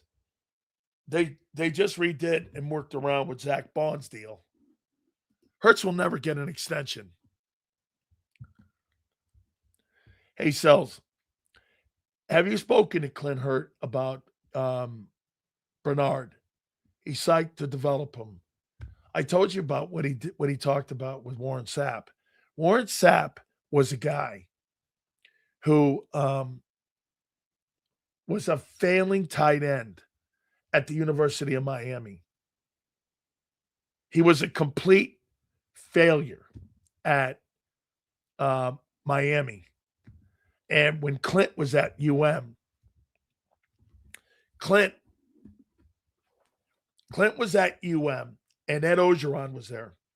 By the way, Ed Ogeron coached him. And so from what I'm understanding, Clint had conversations with Ed O about this kid. We've had Ed Ogeron on the program numerous times. And he spoke to him right before the draft about this kid. And remember, now the difference is that Warren played American football, but Warren never played really any kind of defense. And so when Ogeron got him, this is exactly what happened. And I'll tell you flat out, once again, Ed Ogeron, he was a complete failure as a tight end at Miami. Sapp went to as a tight end. He didn't go as a defensive lineman. And when they changed him, Ed Ogeron coached him into being a Hall of Famer. Has Dez, Dax, had Cooper, Zeke, CD, Pickens, and still can't win. He beats you. Sapp took Dwayne Johnson's job, right, Sales? Yes. Dwayne never started at And that's one of the, they called him Dewey. And The Rock, of course, been on the program. They never started. He never started it down at Miami. So that was always kind of like, Coach O told him too, you need to get into wrestling. And we talked about it when we had The Rock on. Dwayne told you guys what happened. Well, it's because of his dad. Okay. You look good in January this last year. 49ers practice squad defense. Okay. You called him Dewey. Yeah, because that was his nickname at Miami, was Dwayne Johnson. And here, let's see this here. I'll show you something about Clint Hurt. By the way, Clint was awesome. Back in the day, all the players used to call all the players that wore the numbers. Clint called me when he wanted to wear 93. It was pretty cool. So when Clint Hurt was at Miami, and I forget who recruited him. I think it was Coach O that recruited him. And when he was the D-line coach in 2006 and 2009, do you know, guys, who the head coach was? We've had him on this program too.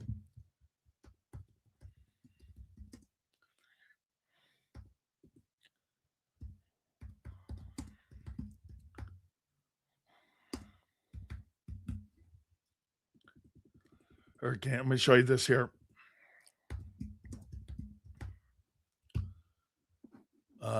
2006. Hold on. 2006. Let's go here. Let's see if I still have that email from him.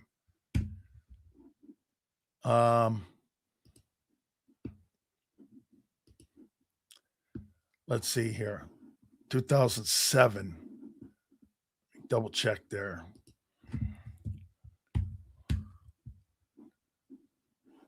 That's right. He coached with Randy Shannon, my teammate. And he was there with Randy Shannon, Larry Coker. And Ed Ogeron was the defensive line coach at the time. Hurts under pressure. Oh, by the way, how about this one? So I just got this a couple minutes ago. Bleacher Report is reporting that Nick Sirianni's hot seat meter is 7 out of 10 entering the 2026 season. Here's a resume. 59-26 in 5 years. 694. Never had a losing season. Never missed the playoffs. 2 Super Bowl appearances. And according to Bleacher Report, Nick Sirianni is on the hot seat. Let me get that article up. Let me see the other coaches that are on that. Any guy with a record like that. Hold on. 26. Bleacher Report. Let's see. Here it is. Hot seat meter. Oh my God. Don't tell me. Oh, shit. Here's the hot seat meter. Okay. Here we go. Hot seat meter for 2006. Entering a make or break season. Todd Bowles. Meter 9. Dave Canales. Carolina Panthers. Meter 6. Nick Sirianni. Hot seat meter number 7. Shane Steichen. Hot seat meter number 8. Zach Taylor. Hot seat meter number 10. Dan Quinn. Hot seat meter number 7. And Big Sills just keeps getting just keeps getting, get this, just keeps getting content. I'm gonna post this here. Hot seat meter, baby. A guy with that resume is on the hot seat meter. Hold on. There it is right there for you guys on my X account. Go right over there. Bleacher Report. Sirianni, 7 out of 10.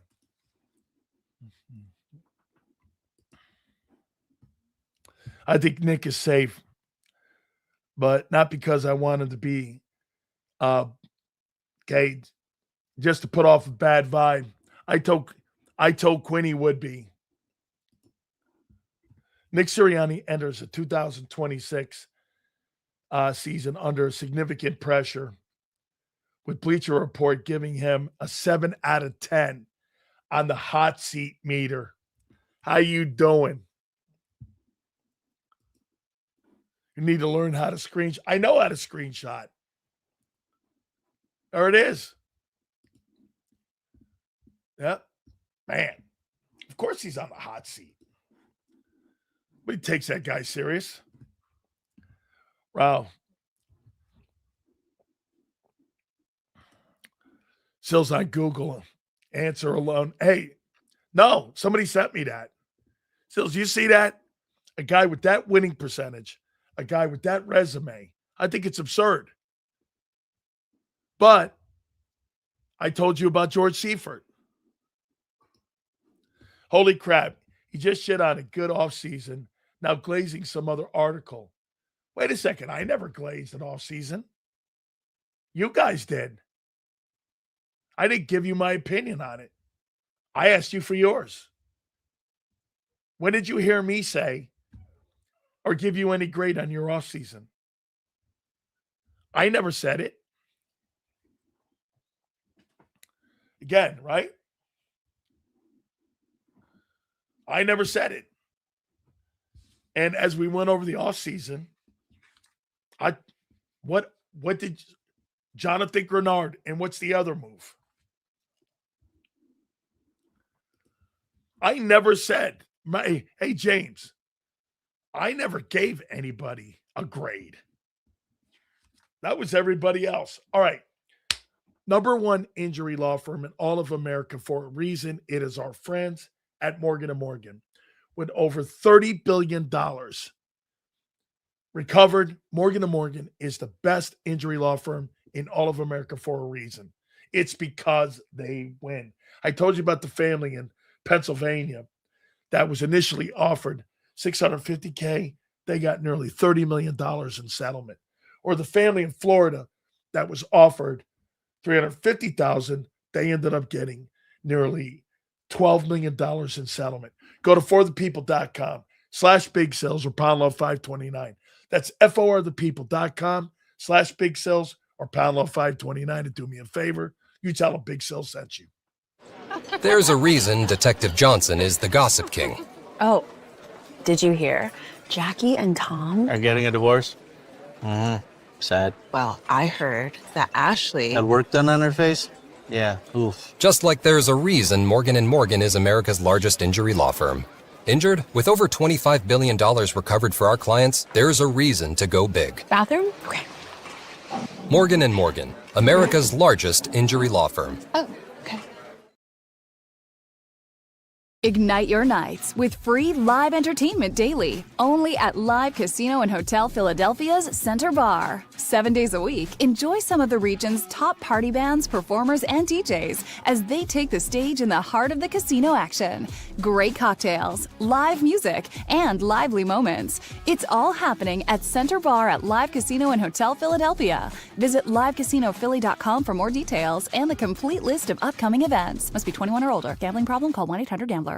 This is Eric. When he got injured in a car accident, he called Morgan & Morgan. He not only gets a lawyer, he gets trial lawyers like Sam and Jessica who are in it to win it. He gets his own investigators with briefcases, leather ones.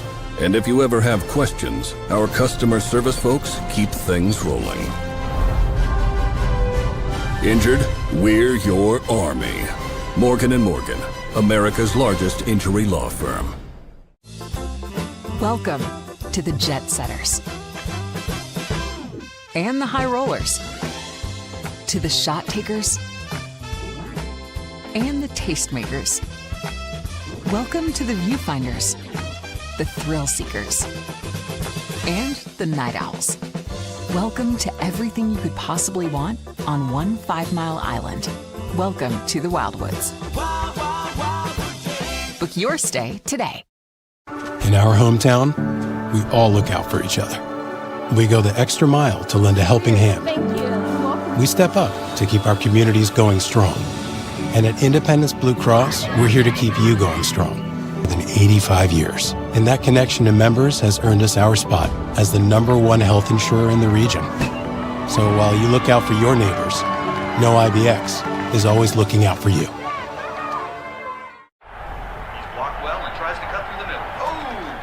Your gut says Miami is going to win and you should take the over. Your gut also said your NFT selfies would only go up in value. They didn't. But your head is on Sports Grid and knows the QB is in concussion protocol. The backup has a 45 QBR against the zone coverage. The New York D has the most sacks in the league. So yeah, trust your head. It's smarter to be on Sports Grid. EAGLES. Eagles.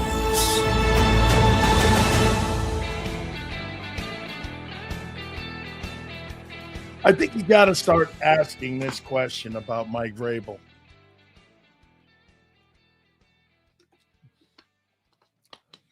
How much potential damage is he doing to his next job? Okay? If he resigns or doesn't resign, how much damage is he doing? Like, if he gets out now, maybe it settles down. I don't know. But, I mean, right now, is he becoming a situation where he also will be unhireable? I mean, you bring Mike Vrabel in and you want to hire the guy. Does he become like John Gruden? John Gruden's got like racist emails. And, you know, how much are you doing damage on your next gig? That's always the biggest problem that we have in our business. You know what happens with guys that get canned? They act like tools on the way out. When people don't realize, again, if he gets fired. By the way, Mike Vrabel has not done anything wrong. Nothing. Now, as a man, that's a different conversation. And it's the hatred for the Patriots. He's done nothing wrong. Name me one thing he did wrong. That's got to do with football. So if Jimmy Johnson did what Vrabel did, would you do or say, did Jimmy Johnson have sex with anybody inside the Cowboy organization? If so, he should be fired. If Jimmy Johnson didn't, what did Jimmy Johnson do? Or what has Mike Vrabel done to jeopardize his job as a Patriot head coach? Name me one thing. Name me one thing. One thing that's got to do with his job.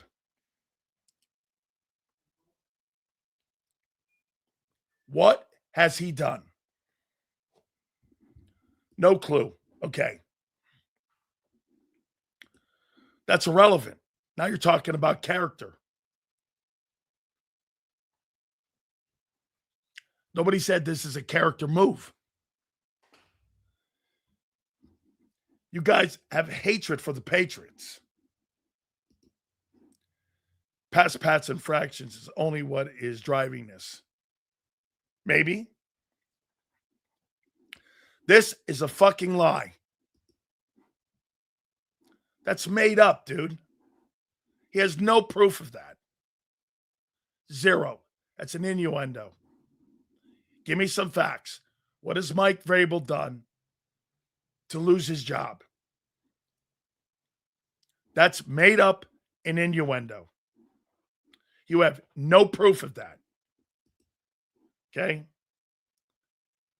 Notice how nobody says 2 or 4 more because the story stopped. Name me one thing he's done to cost himself his job. Yes, that's true.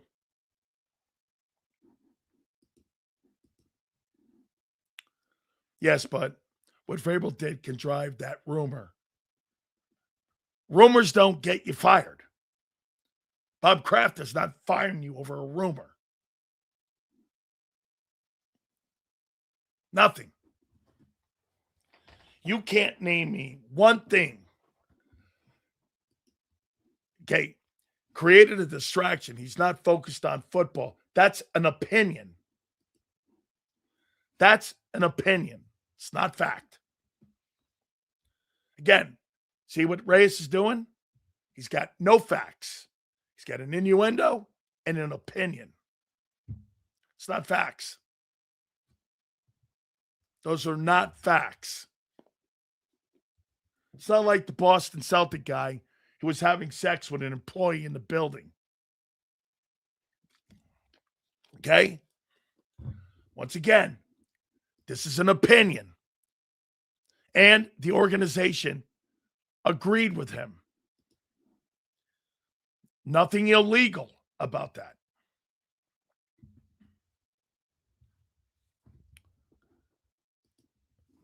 I think John Gruden is going to win his appeal case. Okay? Coyote, yes, 2 things can be true. But guys like Reyes have an opinion and innuendo.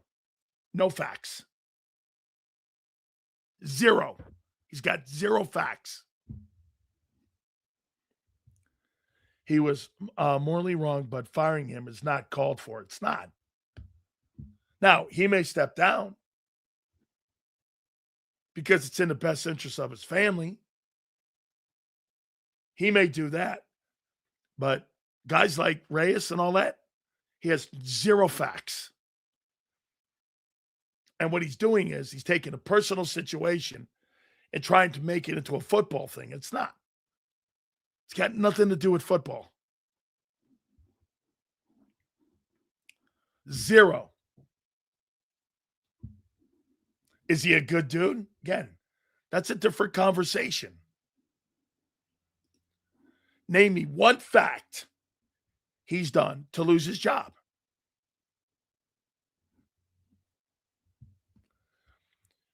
People wanting him to step down is more cancer. Yes, it's cancer culture.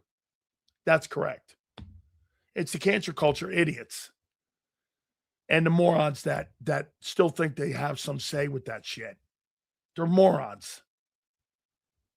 That's exactly correct. It's the cancer culture idiots that, you know what? Like, you're under some impression that football coaches are popes or like clergy guys or like, you know, salt of the earth dudes. Bobby Knight was a scumbag and everyone knew it. And Bobby Knight didn't practice what he preached. And he was a scumbag. People didn't say shit for 30 years at Indiana for him.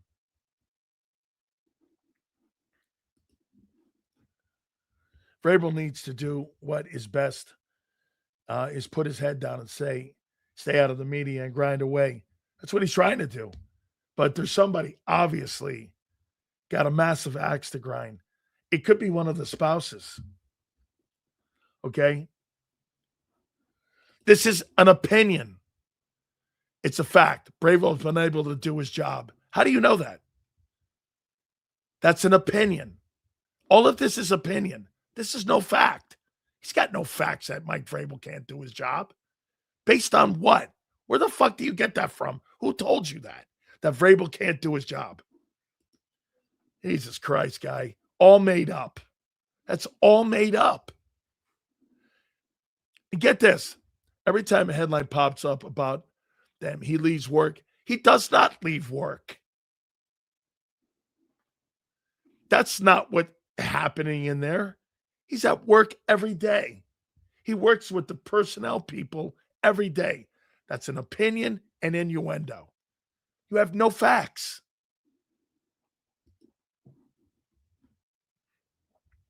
Okay? I'll tell you what.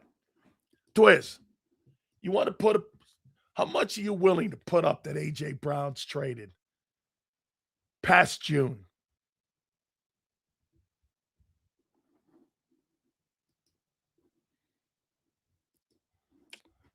Your job is your job, and your personal life is your personal life. If you win, who cares where your head goes? Correct. Nobody gives a shit about that stuff except the cancer culture idiots. That's all this is. It's guys like Reyes and these cancer culture guys who think they have some sort of pull when they, like, if you team up on Mike, that something's going to happen. You guys are all fucking losers. Those keyboard guys who think you're some calling like bosses on people and doing that. Those guys are losers. Those guys are people that, quite frankly, they get up every morning, and what they try to do is, because their life is so miserable, they've got to try to affect somebody else's life. Miss my super. Let's see. We'll go back to Cody here. I thought we read it, brother. Here we go. What does Dak beating the Eagles have to do with Romo being able to win with teams Dak's had? Come on, Sales. No, because you missed my point. You get on Dak Prescott because Dak can't win in the postseason. Well, Dak beats you. Two things are true. He's a great regular season quarterback in the NFC East, and he can't win in the playoffs. All of that is true.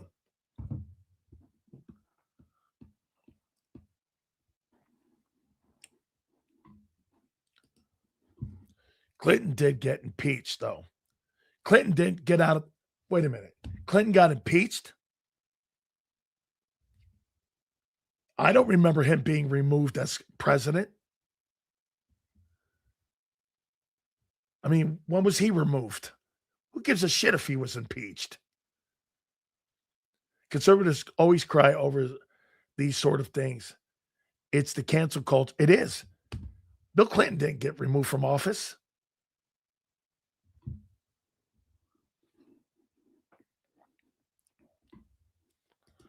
Yeah, but what does this have to do with football?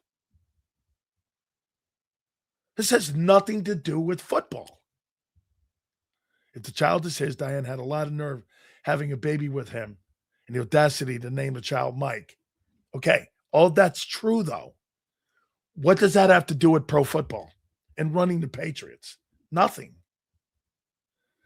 Are we to believe that NFL head coaches haven't had children out of wedlock? Players do. That's like holding every player, like Tyreek Hill, accountable for his 9 babies with 6 different wives or girlfriends. If you did that, you couldn't field a team. So why is it so that players can do that? And, those players aren't held. Get this. I'm not vouching for anything. I'm telling you the way. Get this. So this is where he goes. Now you're vouching for scumbag behavior. No, I'm not. I'm telling you what it is. I'm vouching for anything. This guy doesn't believe 2 things can be true. You could be a lowlife and be a head coach. I just told you about Bob Knight. Again, he has no facts. all innuendo. And then what it'll do is resort to this. Vouching. Not vouching for him. He's stupid, man. Okay. What does being racist have to do with football? Then bring back Gruden. I miss Chucky. Personally, if you got Warren Sapp and Rondé Barber and a lot of those other people vouching for him, I don't have a problem with John Gruden coming back and coaching. Exactly, Sills. Vrabel shouldn't get fired or forced to resign. It was nothing to do with his career. Zero. That's correct. She shamed her husband. Again, that's true. That's nothing to do with football. My favorite player, Michael Irvin, was a pimp. Loved the player. I could care less about his personal behavior. Okay? Again, the problem is you're taking a person's personal life and, okay, you're taking somebody's personal life and somehow trying to cancel the guy. For what? The court of public opinion? Hey, let's indict a guy for not breaking the law. But still, he broke a moral code. Nobody said he's Father of the Year.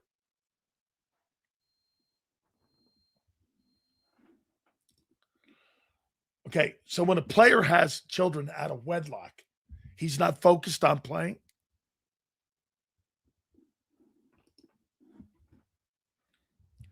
Michael Vick. Okay, so when Michael Vick murdered all those dogs, okay, and you hired him, that's scumbag behavior, isn't it? Did Michael Vick deserve a second chance? I think so. The Eagles were cool with it. That guy had animal cruelty and did time in prison. You were okay with it. You cheered him. Guy killed animals. And you're okay with that. So you're cool with animal cruelty.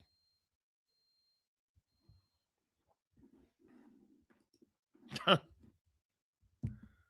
be real here. Guy had sex on his old lady. Okay? No, get this.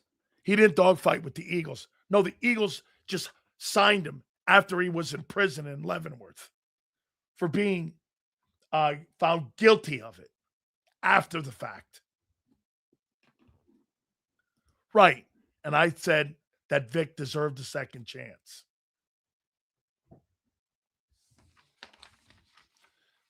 Yes. And that Vic deserved it. I am totally in agreement that Vic deserved a second chance. Well, wait a minute. He's a murderer of dogs. He wasn't focused on football? He had some of his best years playing with the Eagles. What a dumbass.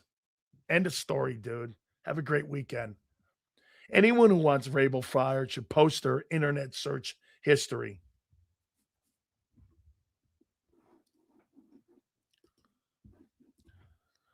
If Jalen had a side chick and a kid, the Jalenites would say his personal life doesn't have anything to do.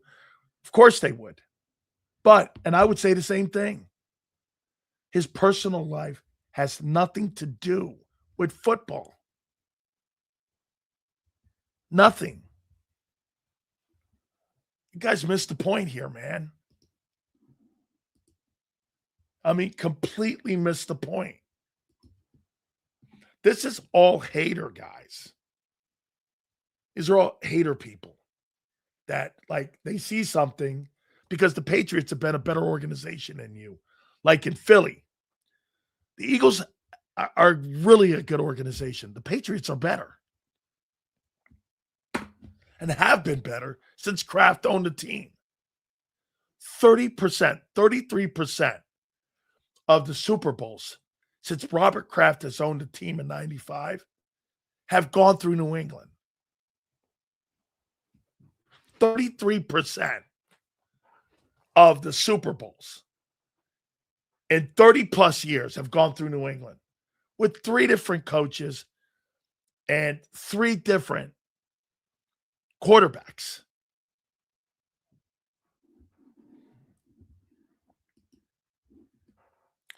Sales, this is what you get when Pennsylvania closes all the loony bins statewide. Crazy-ass Eagle fans with cell phones. I don't mind crazy-ass Eagle fans. I actually like them. Okay. Vrabel should be punished. For what? That's a good question. Cosmo, what would you punish Mike Vrabel for?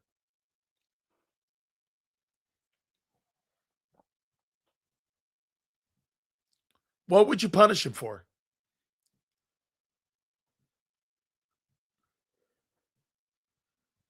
What would be the punishment?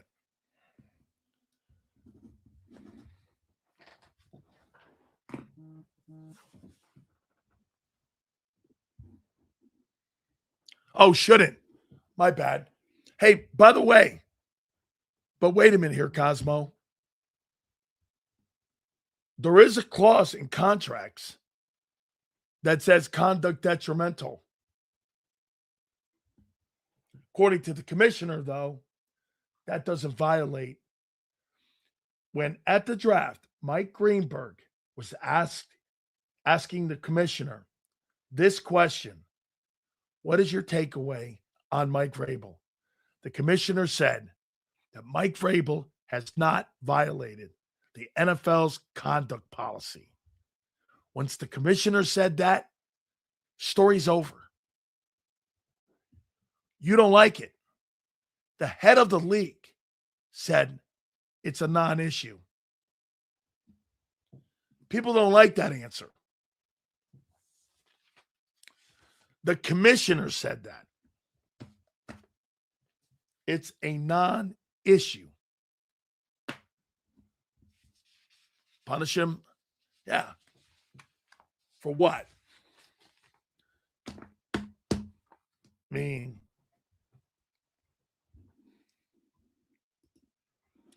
exactly. He was never removed, and there's nothing to do with his job.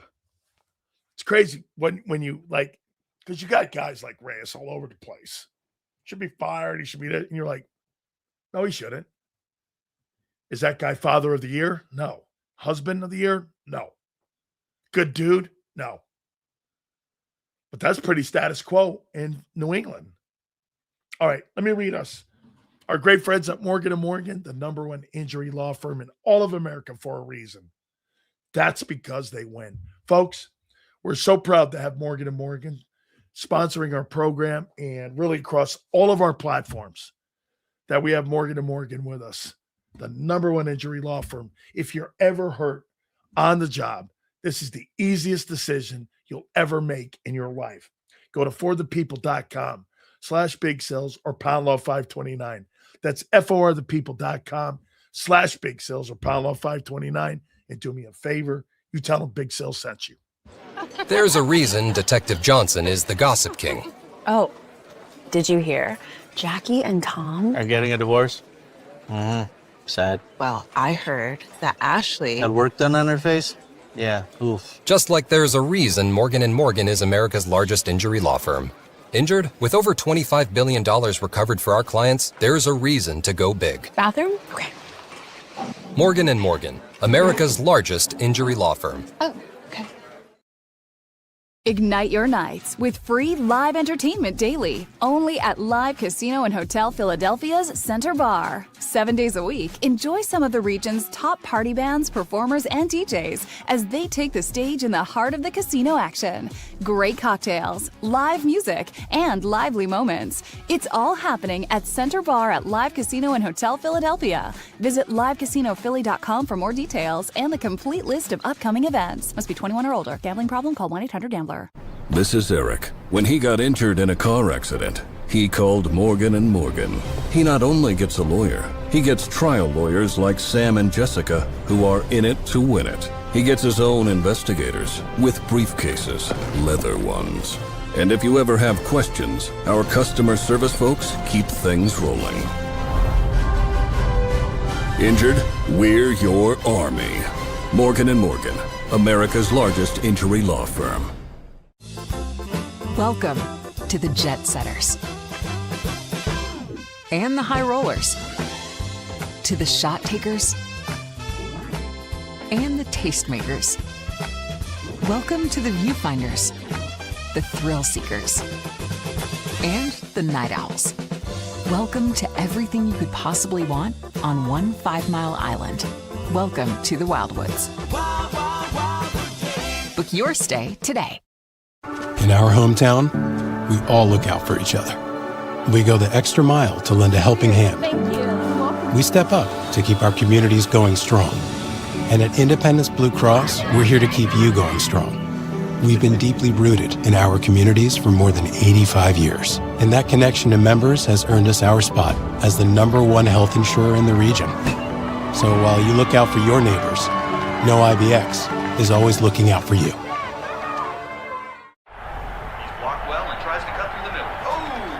Your gut says Miami is going to win, and you should take the over.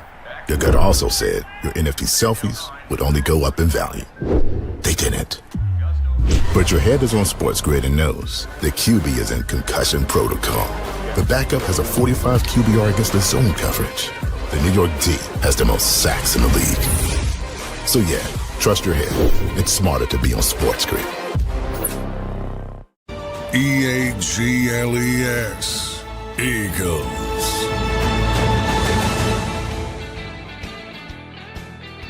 Listen, one thing is true. As we get closer to June 1, the A.J. Brown story is going to continue to get bigger. Okay? I mean, we're like 20 some odd days out from that thing happening. Will there be another team parachute in? All right. I appreciate you guys. Have a great one. We'll see you Monday going 2 to 6. Please hit the like button on the way out the door. Don't forget to catch me on Sports Grid on Saturdays. By the way, we used a great piece of audio from Jason Brown last week from our show here. So we appreciate everybody being involved with that. We will see you Monday. Have a great one, and we'll see you on the flip side.